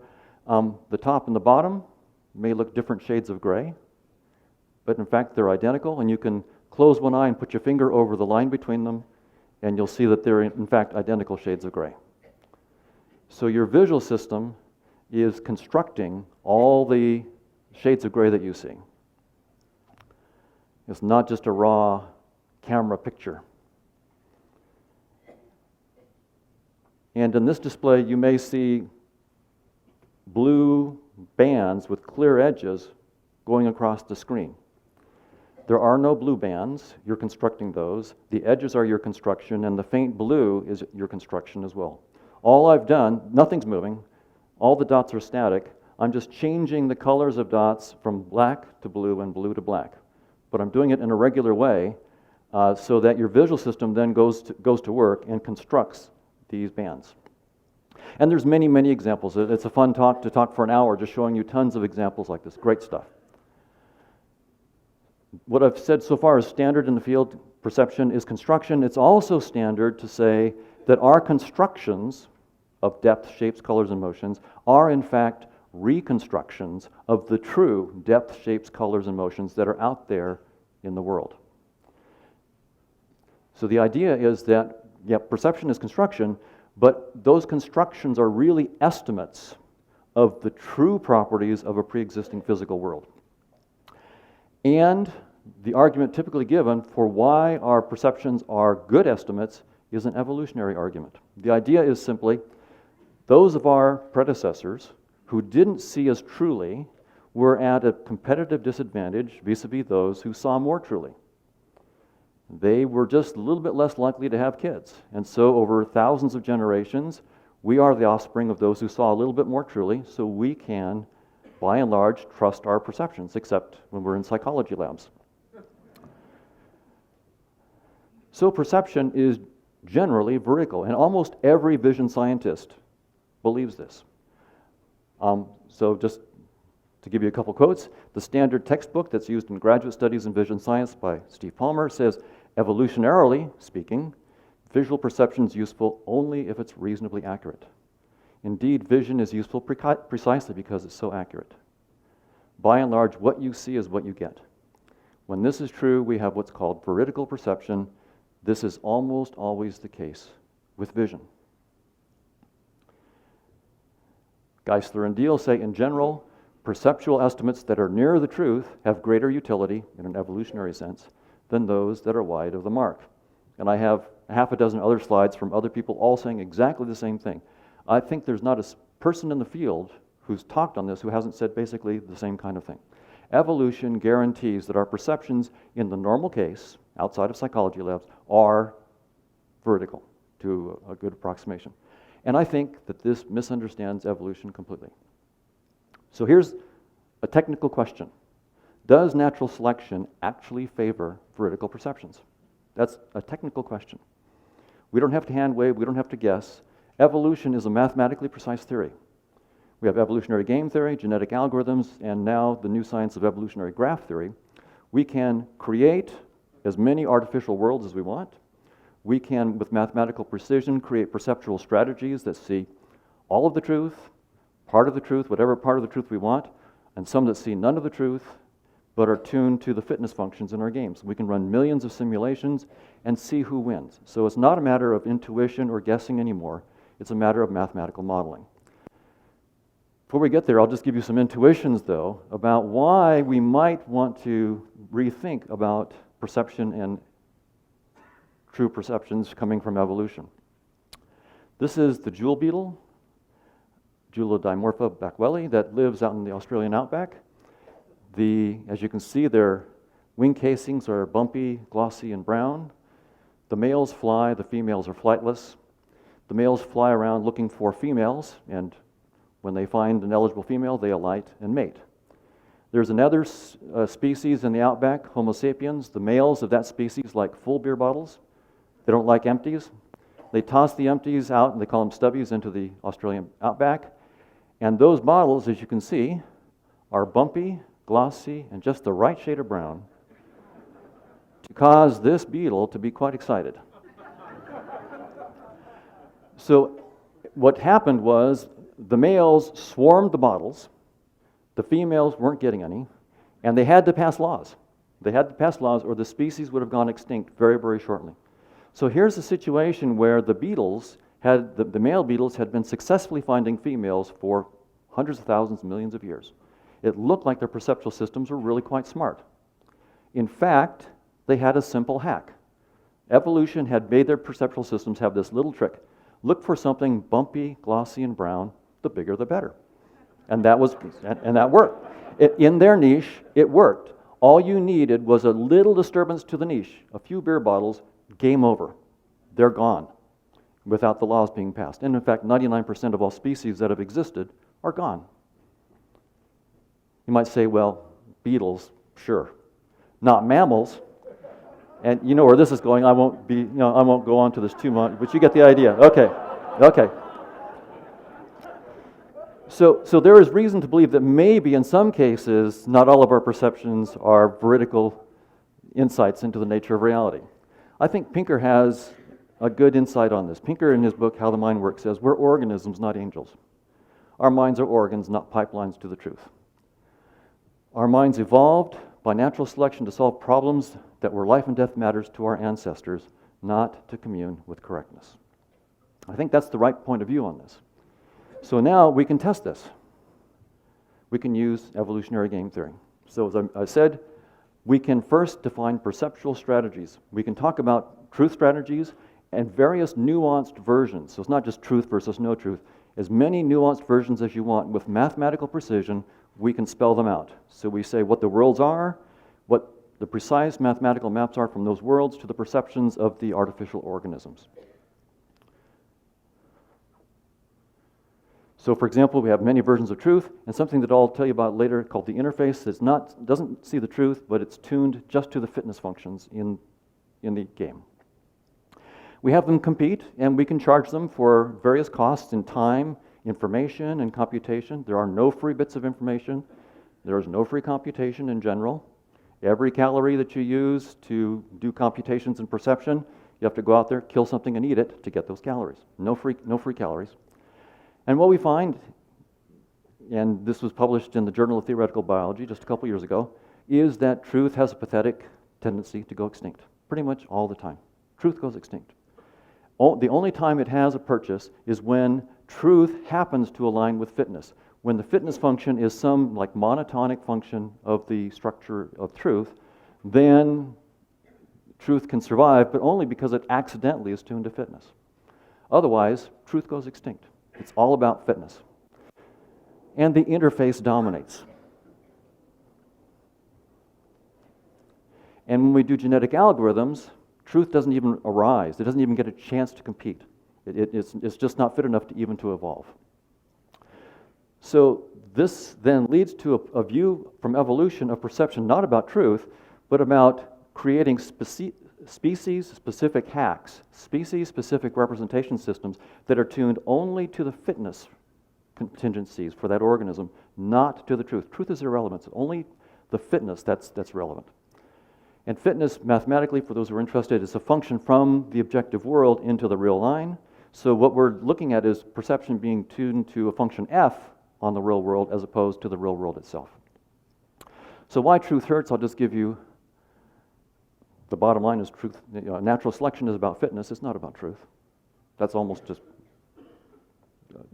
normal to say that in evolutionary theory. But here's a concrete intuition why. Suppose in the real world you have some resource, for example, like water, that goes from 0 to 100, suppose, just to be concrete. And suppose that your perceptual system only can see 3 colors. You can see red, yellow, or green.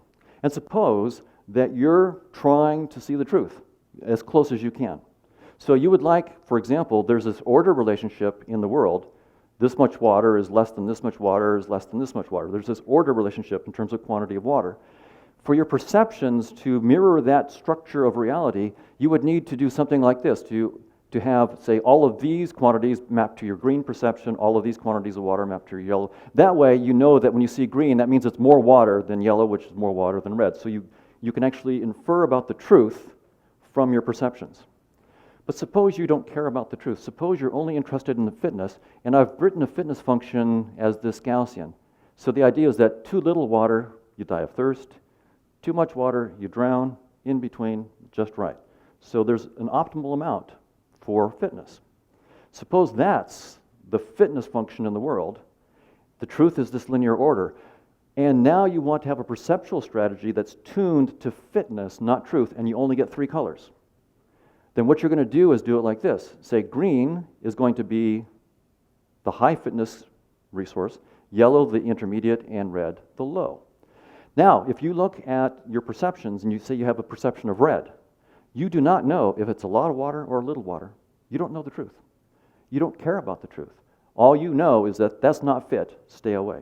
So you don't need to know the truth, you just need to know about fitness. So how can we understand, what theory of perception can we have where we abandon truth and just stick with fitness? I call it the interface theory, and the idea is this. The desktop on your computer. Suppose you have an icon that's blue, roughly rectangular, and in the lower right-hand corner of your screen. Does that mean the file itself that you're working on is blue, rectangular, or in the lower right-hand corner of the computer? Of course not. Anybody who thought that doesn't understand what the interface is about. The interface, the colors, the shapes, and the motions are not there to tell you the truth about the structure of the computer. They're there, in fact, to hide the truth.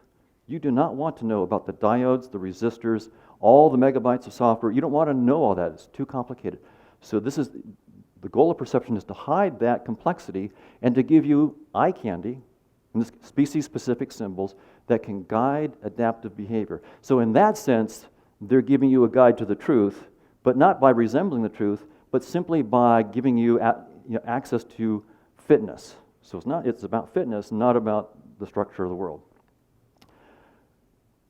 So the idea then, in the interface theory, is that when you look around the room and you see space and time, that's your desktop. Space-time is your species-specific desktop.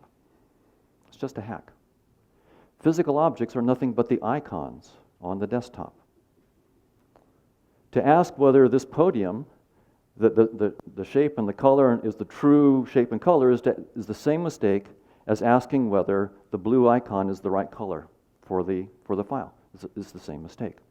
So we like to take our physical objects quite seriously, and I'll talk about this in just a minute. So the question that obviously everybody comes up with when I bring this up, say, Hoffman, if you really think that train coming down the track is just an icon of your user interface, why don't you step in front of it? And when you're dead, and your theory with you, we'll know that there's far more to perception than just these icons. And you'll be happy to know I won't step in front of the train for the same reason I wouldn't grab my icon, that little blue icon, and drag it to the trash can casually. If I do that, I could lose a year of work. So I don't do it Not because I take the icon literally, the file's not blue, but I do take it seriously. And that's the key. Evolution has given us symbols that we better take seriously. If you see a snake, don't touch it. If you see a cliff, don't walk off. It's not because there are literal snakes and cliffs. Those are just a species-specific hack that's there to guide our behavior, but they're not insights. So we have this penchant to say that I have to take it seriously, therefore I must take it literally, and that's a logical error. And this means that also, the desktop gives you a fiction of causality. If I grab the icon, drag it to the trash can, it looks like the movement of the icon to the trash can caused the file to be deleted. That's a useful fiction, and it's harmless most of the time. But we know that literally the icon movement on the screen causes nothing. There's no feedback from the screen into the computer. Similarly, the appearance of causality among physical objects is just a useful fiction, and it's useful most of the time and it's harmless, except when we try to solve the mind-body problem. Then it comes back to bite us. So children, it appears, get the notion that's called object permanence when they're about 3 months of age. The idea that objects exist when they're unperceived. My teddy bear exists even when mom sticks it behind the pillow. That happens starting at 3 months and is done by the time you're about 9 to 12 months. It's an illusion that we get early on in life, and we're stuck with it all of our lives. So I feel the illusion that physical objects are real and have causal powers, and I give it no credence. But this has implications for the mind-body problem. It means that we have to rethink things from the start. So the normal way of thinking about it is, what is the biological basis of consciousness? That was how it was put in Science just a couple years ago. The standard approach is to go from the physical to consciousness, and I'm going to try to go the other way. So the idea is to have a mathematically precise theory of consciousness, then the solution of the mind-body problem then has to go the other way. You have to get all of quantum theory coming out from your mathematical model of consciousness. So that's the way you'd solve it, going the other way. So, and you want to do it in a way that's mathematically rigorous, and I'd like to solve the combination problem, which I'll show you how to do in a moment, and how to tie it into physics, which I'll show you how to do in a moment. Again, I'll be precise, but maybe you'll show I'm precisely wrong. That's the whole point. But here's the idea. The plan is to take a tip from Turing. He wanted to give a theory of computation. How do you do that? Well, he got his intuitions down on a piece of paper in terms of a simple structure, a 5-tuple. A finite set of states, finite set of symbols, a start state, halt state, and a set of transition rules. Drop dead simple. And yet, it is the intellectual foundation for computer science.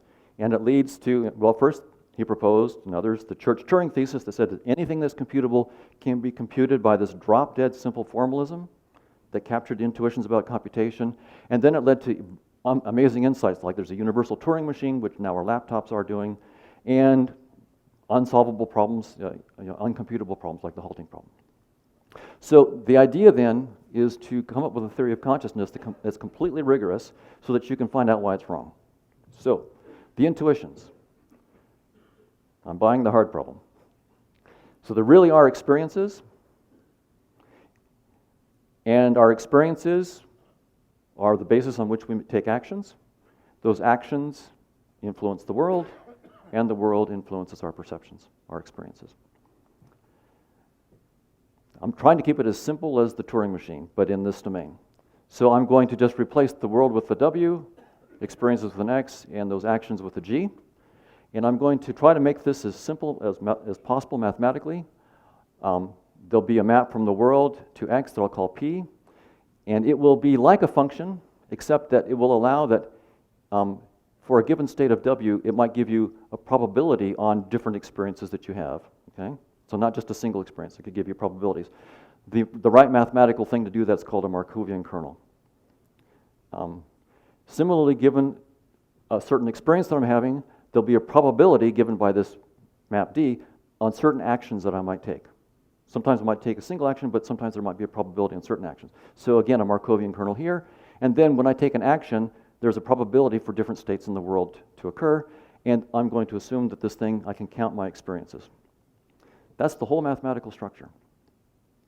So I propose that a conscious agent is a six-tuple. So it's more complicated than a Turing machine. He had a five-tuple, I got a six-tuple. And so it's this six-tuple where, for mathematical completeness, the x, g, and x are just probability spaces, which is like the weakest assumption I can make. I need to be able to talk about probability, not topology, not dimension, not anything besides probability, the weakest I could do. And the P, D, and A are Markov kernels, which means that for a given state of the world, I can talk about probabilities of various perceptions. For a given perception, probability of various actions. For an action, the probability of states of the world. And then n is an integer, counting, it's like a time, but it's just counting the experiences. That's it. That's the whole formalism. That's drop dead simple. Just like the Church-Turing thesis, I propose the conscious agent thesis. Every conscious entity and activity can be modeled by conscious agents. Again, I'm putting up precise targets so that we can precisely find out why this is wrong, if it's wrong. And then the conscious realism thesis. So this is a monism. I'm proposing a monism. The world consists of conscious agents. So let's cash that out. How do we actually cash out that in terms of the formalism? So I have two agents, agent 1 and agent 2, conscious agents, with their experience space, x1 and x2, their action space, g1 and g2, and of course the world. What I'm going to do is take this agent and plug him into the world of that agent, and take this agent and plug him into the world of that agent. That's what conscious realism says. The world consists only of conscious agents. So I'll take this agent, I'll open him up, I'll get W out of there, and I'll stick the other agent right in there. And what I get is a dynamical system now of conscious agents, a nonlinear dynamical system, and you can immediately see this can go off to infinity. So I won't go into that. I can do this, I can represent it abstractly, that this is the action of one affecting the perceptions of the other, his actions affecting the perceptions, and you get this loop.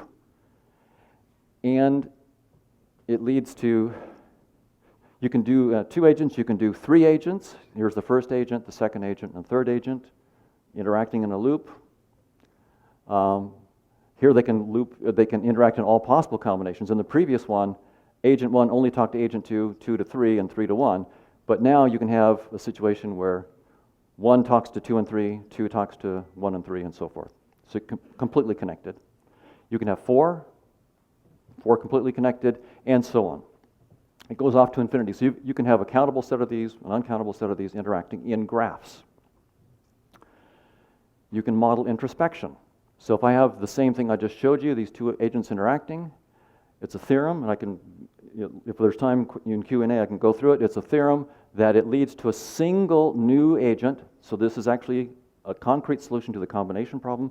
The two agents actually become a single new agent, and in terms of Giulio Tononi's integration information theory, you can show that the integrated information of the new single agent is beyond the information of the component parts. There's actually new integrated information in the combination agents. So it's not just a product of the two in the general case. And yet the two retain their identity. So you have a solution to the combination problem in which the original agents do not lose their identity, and yet you get a new agent with brand new information that's a combination. More generally, here's a non-brute. I threw this in after Dave's talk and your talk. We want a non-brute solution to the combination problem. So when you have any arbitrary graph of conscious agents, now each purple node is a conscious agent, and the arrows are which agent is affecting which other agent, and undirected arrows, they're both talking to each other. And a loop is one that has the introspection that I just talked about, where it's looking at itself as well as looking at others. So we have introspection and all sorts of interactions between them. I can pick any subset of them, and it turns out to be a theorem that that subset itself formally can be written down as a single conscious agent.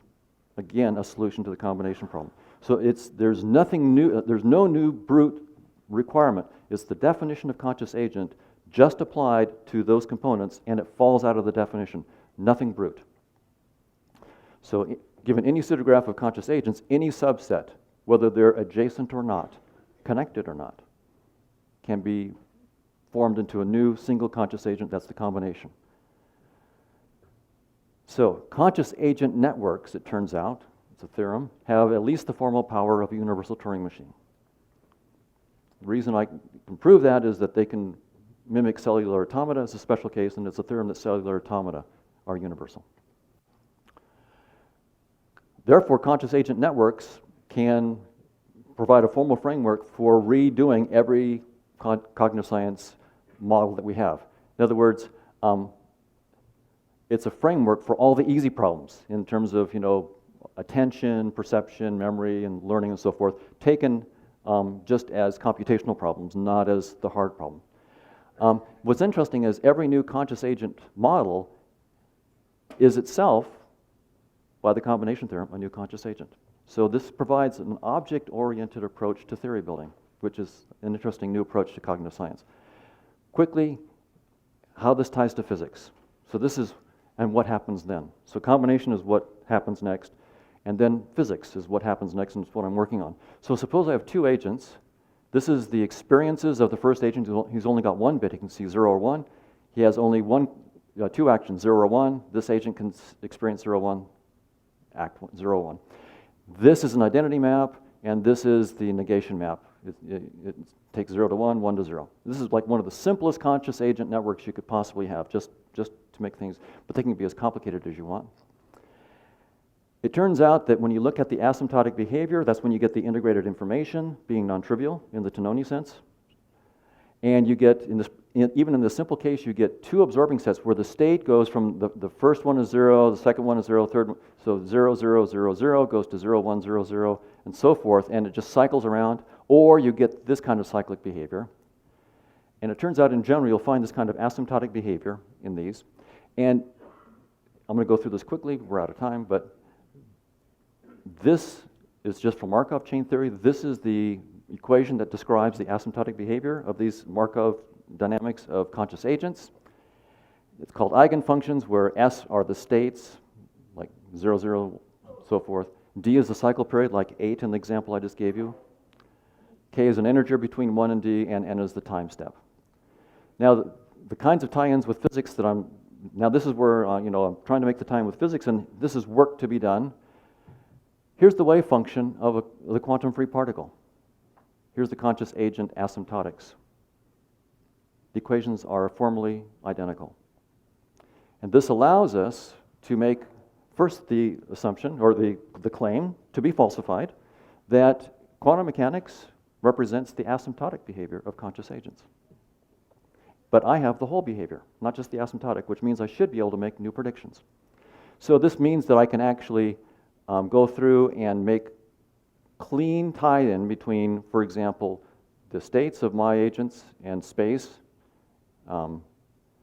wavelength in physics and properties of my agents, the speed of light is 1 in my units, momentum, and energy. They all have, so this is, on the left side is on one side is physics, the other side is consciousness in each one of these equations. In each one of these equations, there's a mapping between physics and consciousness.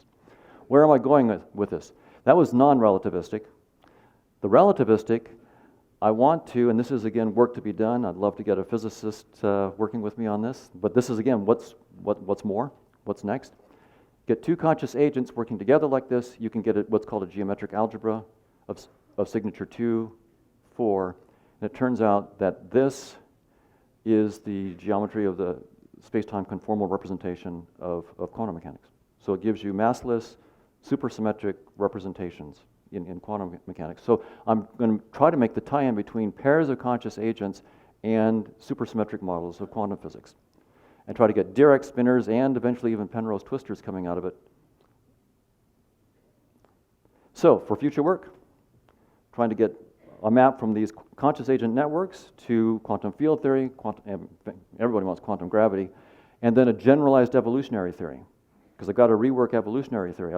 Most evolutionary accounts are physicalist, but there is a notion of universal Darwinism where we can pull it out of the physicalist framework and put it in the framework of these conscious agent networks. So I'd like to get an evolutionary theory on conscious agent networks in which information is the limited resource and the source of competition. And then the constraint on that theory of evolution is that when you project it back to the space-time interface of Homo sapiens, you get back Darwin. So the current evolutionary theory would be the boundary condition on that more general. And then continue to work on the combination problem. And with that, I think I should stop.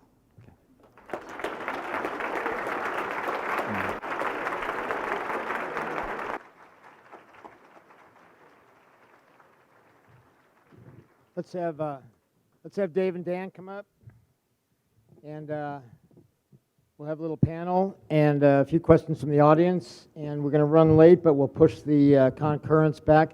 Let me ask Don: are you agreeing with Dave that consciousness causes collapse? That your interface or icons are acted upon by consciousness coming from the outside, causing reduction to particular perceptions?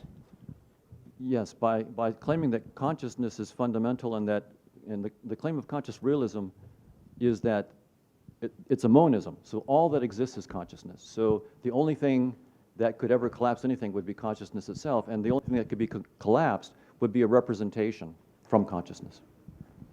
It's a monism. You want to reply to that, Dave? Well, actually, one question I have about your view is sort of fitting it into the framework I was discussing, was whether it's roughly a form of idealism with the whole mind inside, the whole world inside the conscious mind of some conscious observers. We're a limited class of conscious observers, maybe humans, maybe dogs, but not all the way down to particles.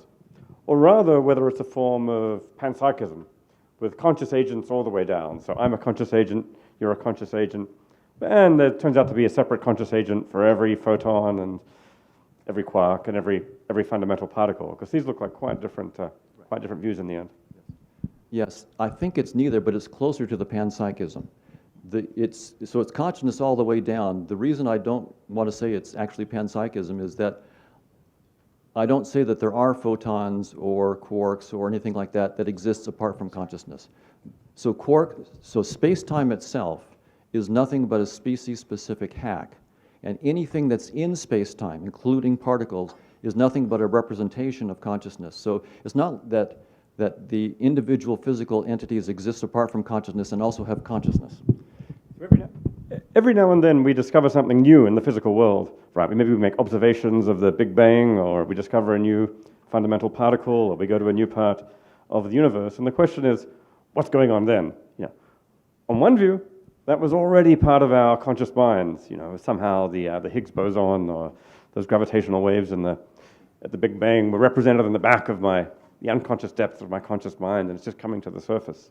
On another view, that's independent of my mind. It's out there in reality. But then the question is, whose mind is it in? Not in any of our minds. It looks like this way of thinking naturally leads one to a kind of a broadly panpsychist view where there has to be conscious agents for every level of reality. Yeah, I agree that there are conscious agents for every level of reality, and that there is an objective reality beyond my perceptions. So there is an objective reality independent of me that exists whether or not I perceive it, but conscious realism proposes that reality is other conscious agents. So in that sense, it's panpsychism, as long as I don't have it that photons also have consciousness. I'm not saying that, because photons don't exist in this theory except as symbols. Once we have consciousness at every level, does it then turn out that we are constituted, we are complicated conscious agents made up from all the little conscious agents in our brain? Yeah, we are ourselves the result of this combination theorem. So you are a single conscious agent, but also the result of, who knows, an infinite hierarchy of combinations of conscious agents that goes all the way down, and we may be part of other combinations that we're not even aware of, because we don't lose our identity. The theorem says you do not lose your identity when you participate in a higher combination. Sounds like a time for the cop at Woodstock. Dan, would you like to? Yeah. Yeah, just so. That was fascinating talk, but I'll tell you why I'm not persuaded by your models, especially the evolutionary models. Having spent, a fascinating day once with John Maynard Smith and David Ackley, trying to come up with interesting computer models of the evolution of, in our case, we were working on the Baldwin effect. We're getting nowhere. We kept trying to make it happen, and what we finally realized was if we succeeded, we'd have a big problem, because the agents in our model were simpler than bacteria. And if it worked, then why aren't bacteria speaking natural language, for instance? The problem that I see with your models is your nodes, which you're calling agents, that are these epistemological, the question is, are they trying to get at the truth? They are simpler than bacteria. Well, it doesn't surprise me that, as far as evolution is concerned, bacteria aren't going for the truth. They're not complicated enough to go for the truth. Once you've got a multicellular animal like a fox that has to look out for other predators and find his food and take care and find a mate and all the rest, once you add all that complexity, I don't think your model will have the same result. I don't think you're going to show that truth goes extinct under those circumstances. I think you'll find out just what all the textbooks say, that by and large, our senses are extremely reliable at getting at what? Reality as seen through the lens of what Sellers calls the manifest image. Indeed, we see the world that matters, the Gibsonian world of affordances. And evolution figures out which affordances matter to which species and arranges for evolution. Evolution then arranges for the perceptual capacities to be really good at detecting the affordances that are going to keep it alive. Now that's truth plus fitness. So it's not fitness as opposed to truth. It's truth as it's specialized truth, species specific to be sure, in order to make more fit. So we're right back to the textbooks, to Steve Palmer and the rest of them. Well, a couple things. First, the nice thing about using evolutionary games is that they are mathematically precise. So you've made a precise claim. As we create more and more complicated organisms in our models, we can test it. So we won't have to hand wave. But second, in many cases, it's not the complexity of the organism that's critical, it's the strategies that they have. And so when we do the prisoner's dilemma, we look at evolutionary games based on that and so forth, we don't really worry about how complicated those organisms were. It's just, do they implement that strategy? And so truth and fitness are strategies that could be implemented by bacteria, or they could be implemented by you and me. And so when we have in our evolutionary games looked at the role of complexity from very, very simple worlds and simple perceptual maps to as complicated as we could make them, we were expecting to maybe find that truth would get a purchase as things got more complicated. And in fact, it went the other way because there's so much stuff to keep track of that it was starting to die under the weight of all the information and the costs of that. So what we found was that as the world got more complicated, fitness actually wins over truth, and truth went extinct.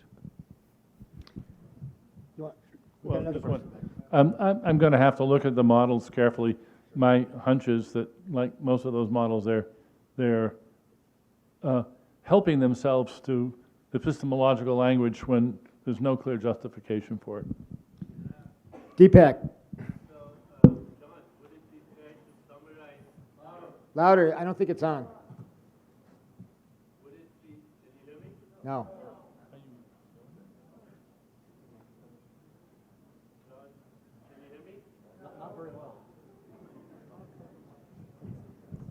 Yeah, can you hear me?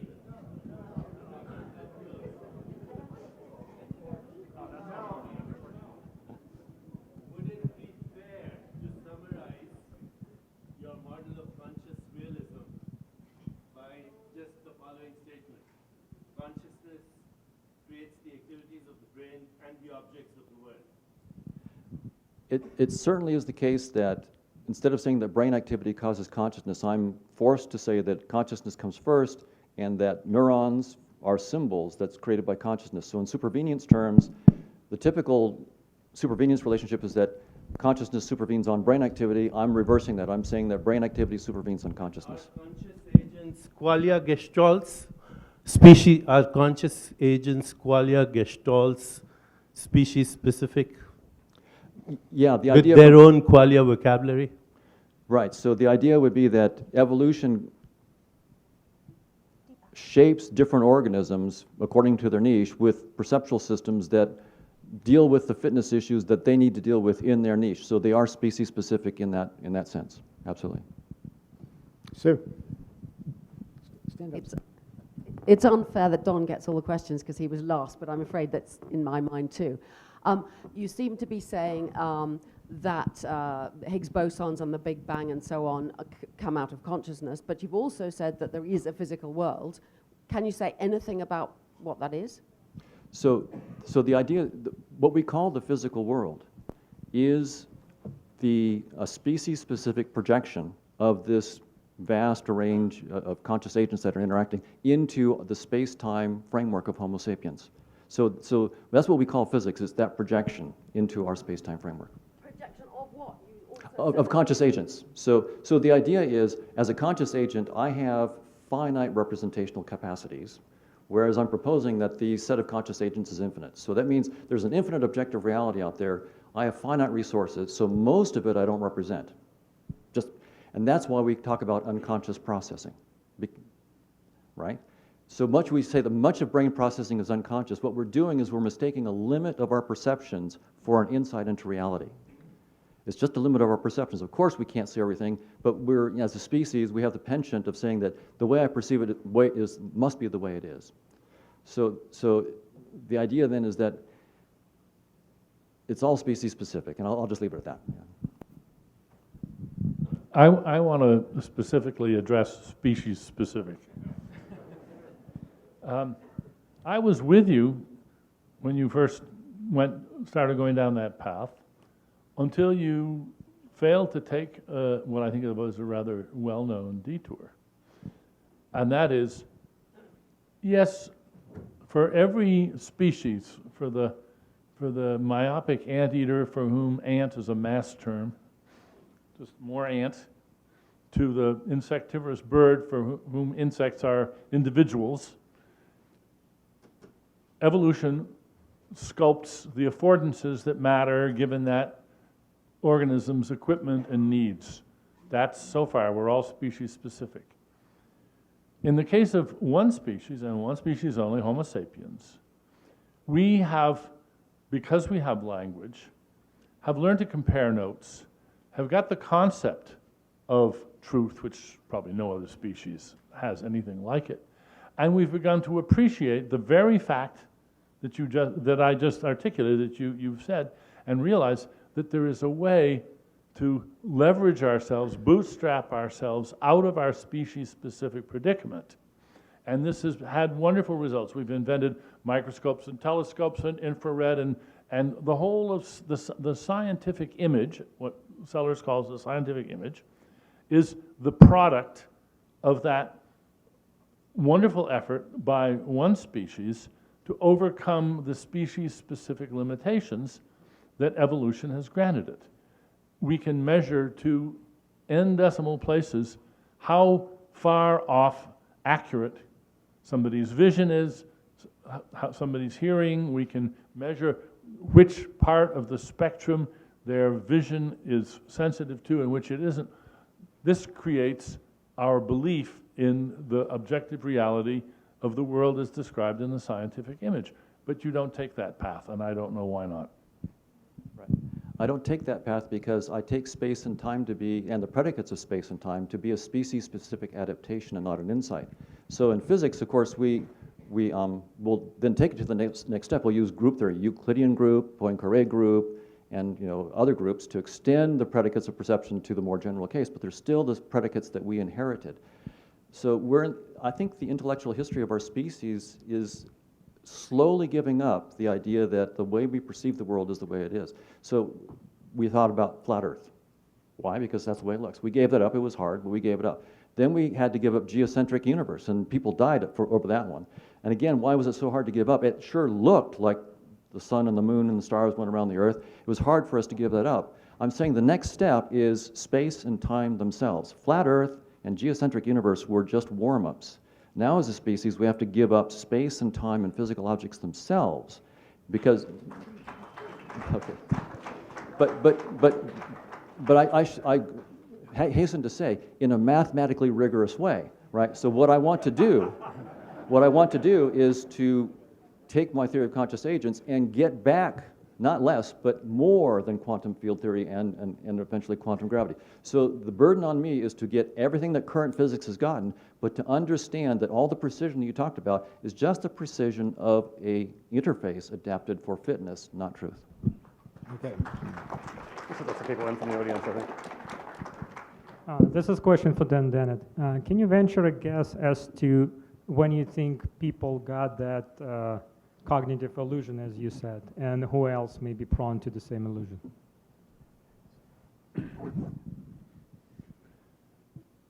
Well, if you look at the history of thought and go back and look at the ancients, which is where David started, you see that they had some very naive views about how perception worked. They had a sort of projection theory.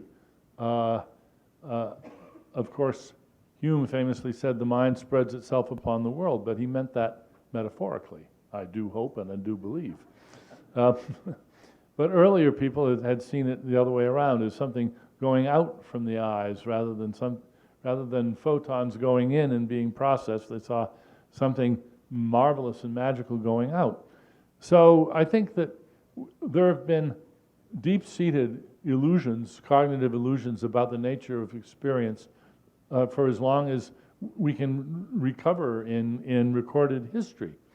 I think that the more recent manifestations of this have been heightened and sort of crystallized by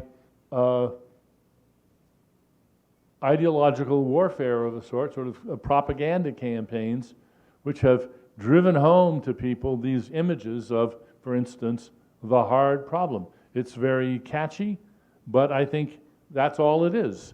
It's like a jingle that you can't get out of your head. It's advertising toothpaste. Over here. Hi, my name is Kartik Subbarao. My question is for both Dave and for Dan.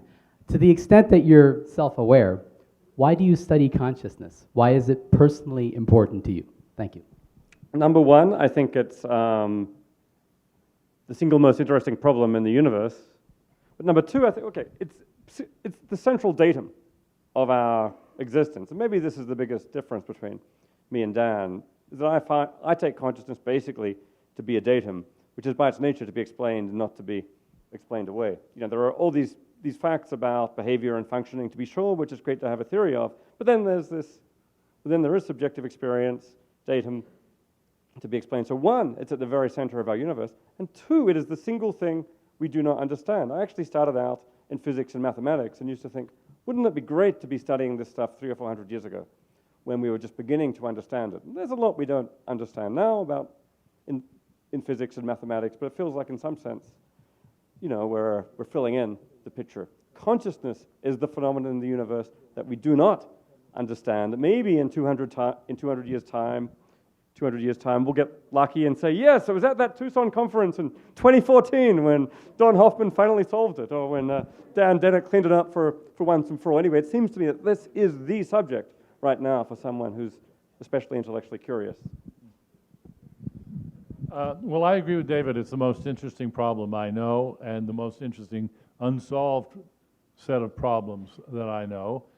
And I think we now have the tools. And when I say now, I mean we have them today, and we didn't have them when I started 50 years ago on this.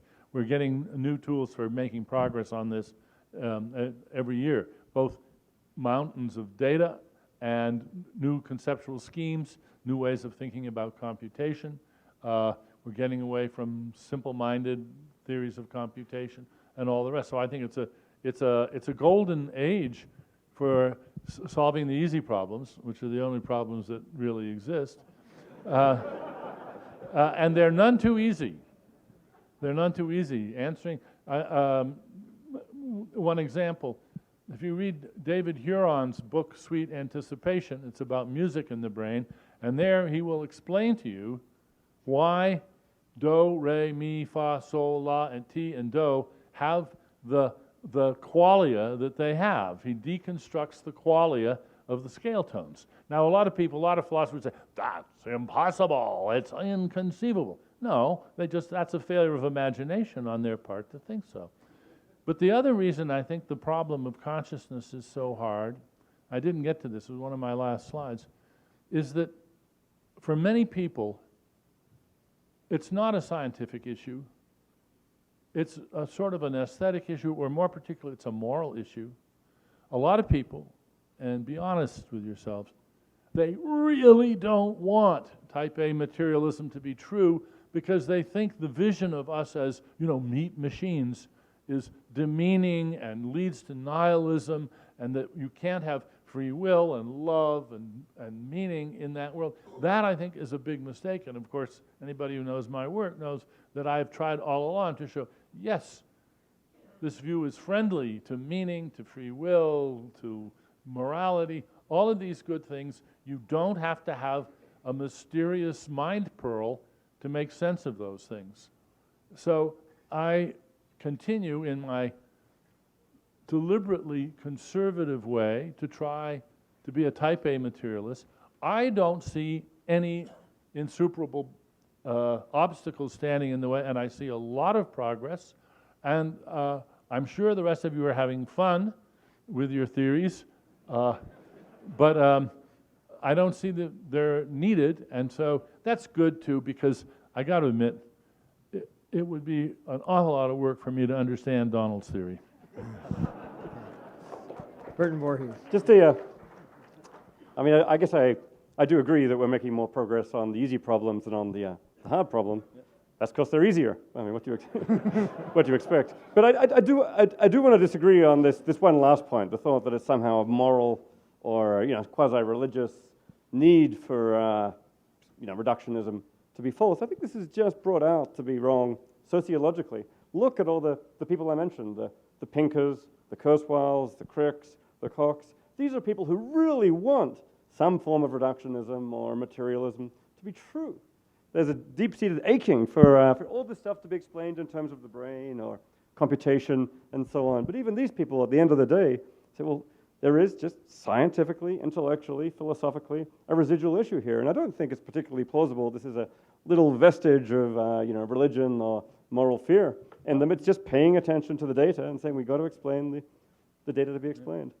Well, no, I think in the case of your foursome there, nobody's perfect. They've all been taken in by you. This even includes your fellow new atheists, right? Sam Harris, even Richard Dawkins. I've seen him softening up a bit in the hard problem. Anyway. Okay, Burton. Okay, this question is for Don, and I'd like to get a little bit more clarity on. You did mention that you believe there is a world out there. That it's not just the interface. And when you constructed your conscious agent, one aspect of that was the letter W for the world. And then you put another conscious agent in there and took off. But I'm wondering if that world also includes things that are not conscious agents, or if everything's a conscious agent. Well, right now I'm trying to see how far I can go where I make the assumption that the world consists only of conscious agents. Now, maybe it's a precise claim, so we can now try to test that precise claim and see if it's precisely wrong. But so the idea is a monism, and to then test whether we can get all of current science from that. So that is the objective world. It's not a physical world, it's not space and time. It's a world of conscious agents that's not in space and time, and it's not physical. We're going to have one more from the audience, but I want to ask Dan a question. In your image of mental time looping backwards, as I recall, was an effort to negate Libet's backward time referral. Was it not? No, it wasn't. It was my explanation of the color 5 phenomenon. But what do you want to ask me about Libet? Because I've got strong views on that too. Because I think the backward time referral was real. We now have evidence in quantum physics of backward time referral. We had Daryl Bem speaking last time about things from the future, and we have a talk.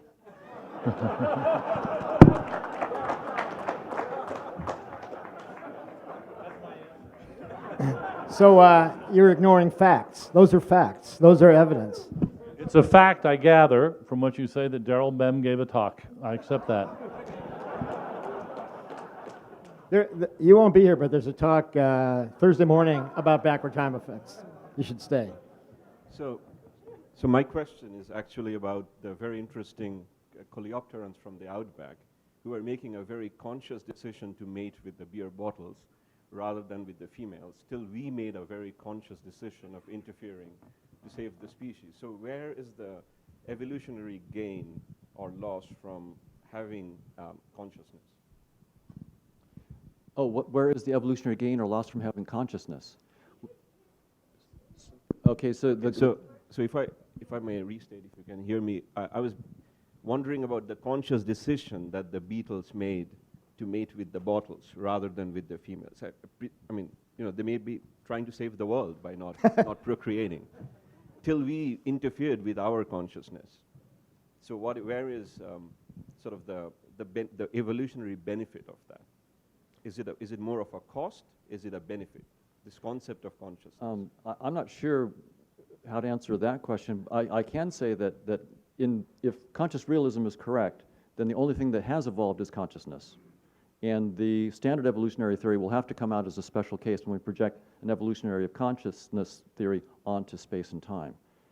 In terms of the beetle, I don't know about the moral aspects of our consciousness and what it did for the beetle. My only point there was simply to use the beetle as an example of the fact that our perceptions may sometimes appear to be clever and insightful when in fact they're just hacks. That was my only point with the beetle. All right, I think before we thank our speakers, let me just say that we will postpone the beginning of the concurrence till 5:15. And as soon as we thank our speakers, we'll ask you to exit this room so the team can break it down into concurrent rooms. And with that, let's thank our all-star panel here for a great session.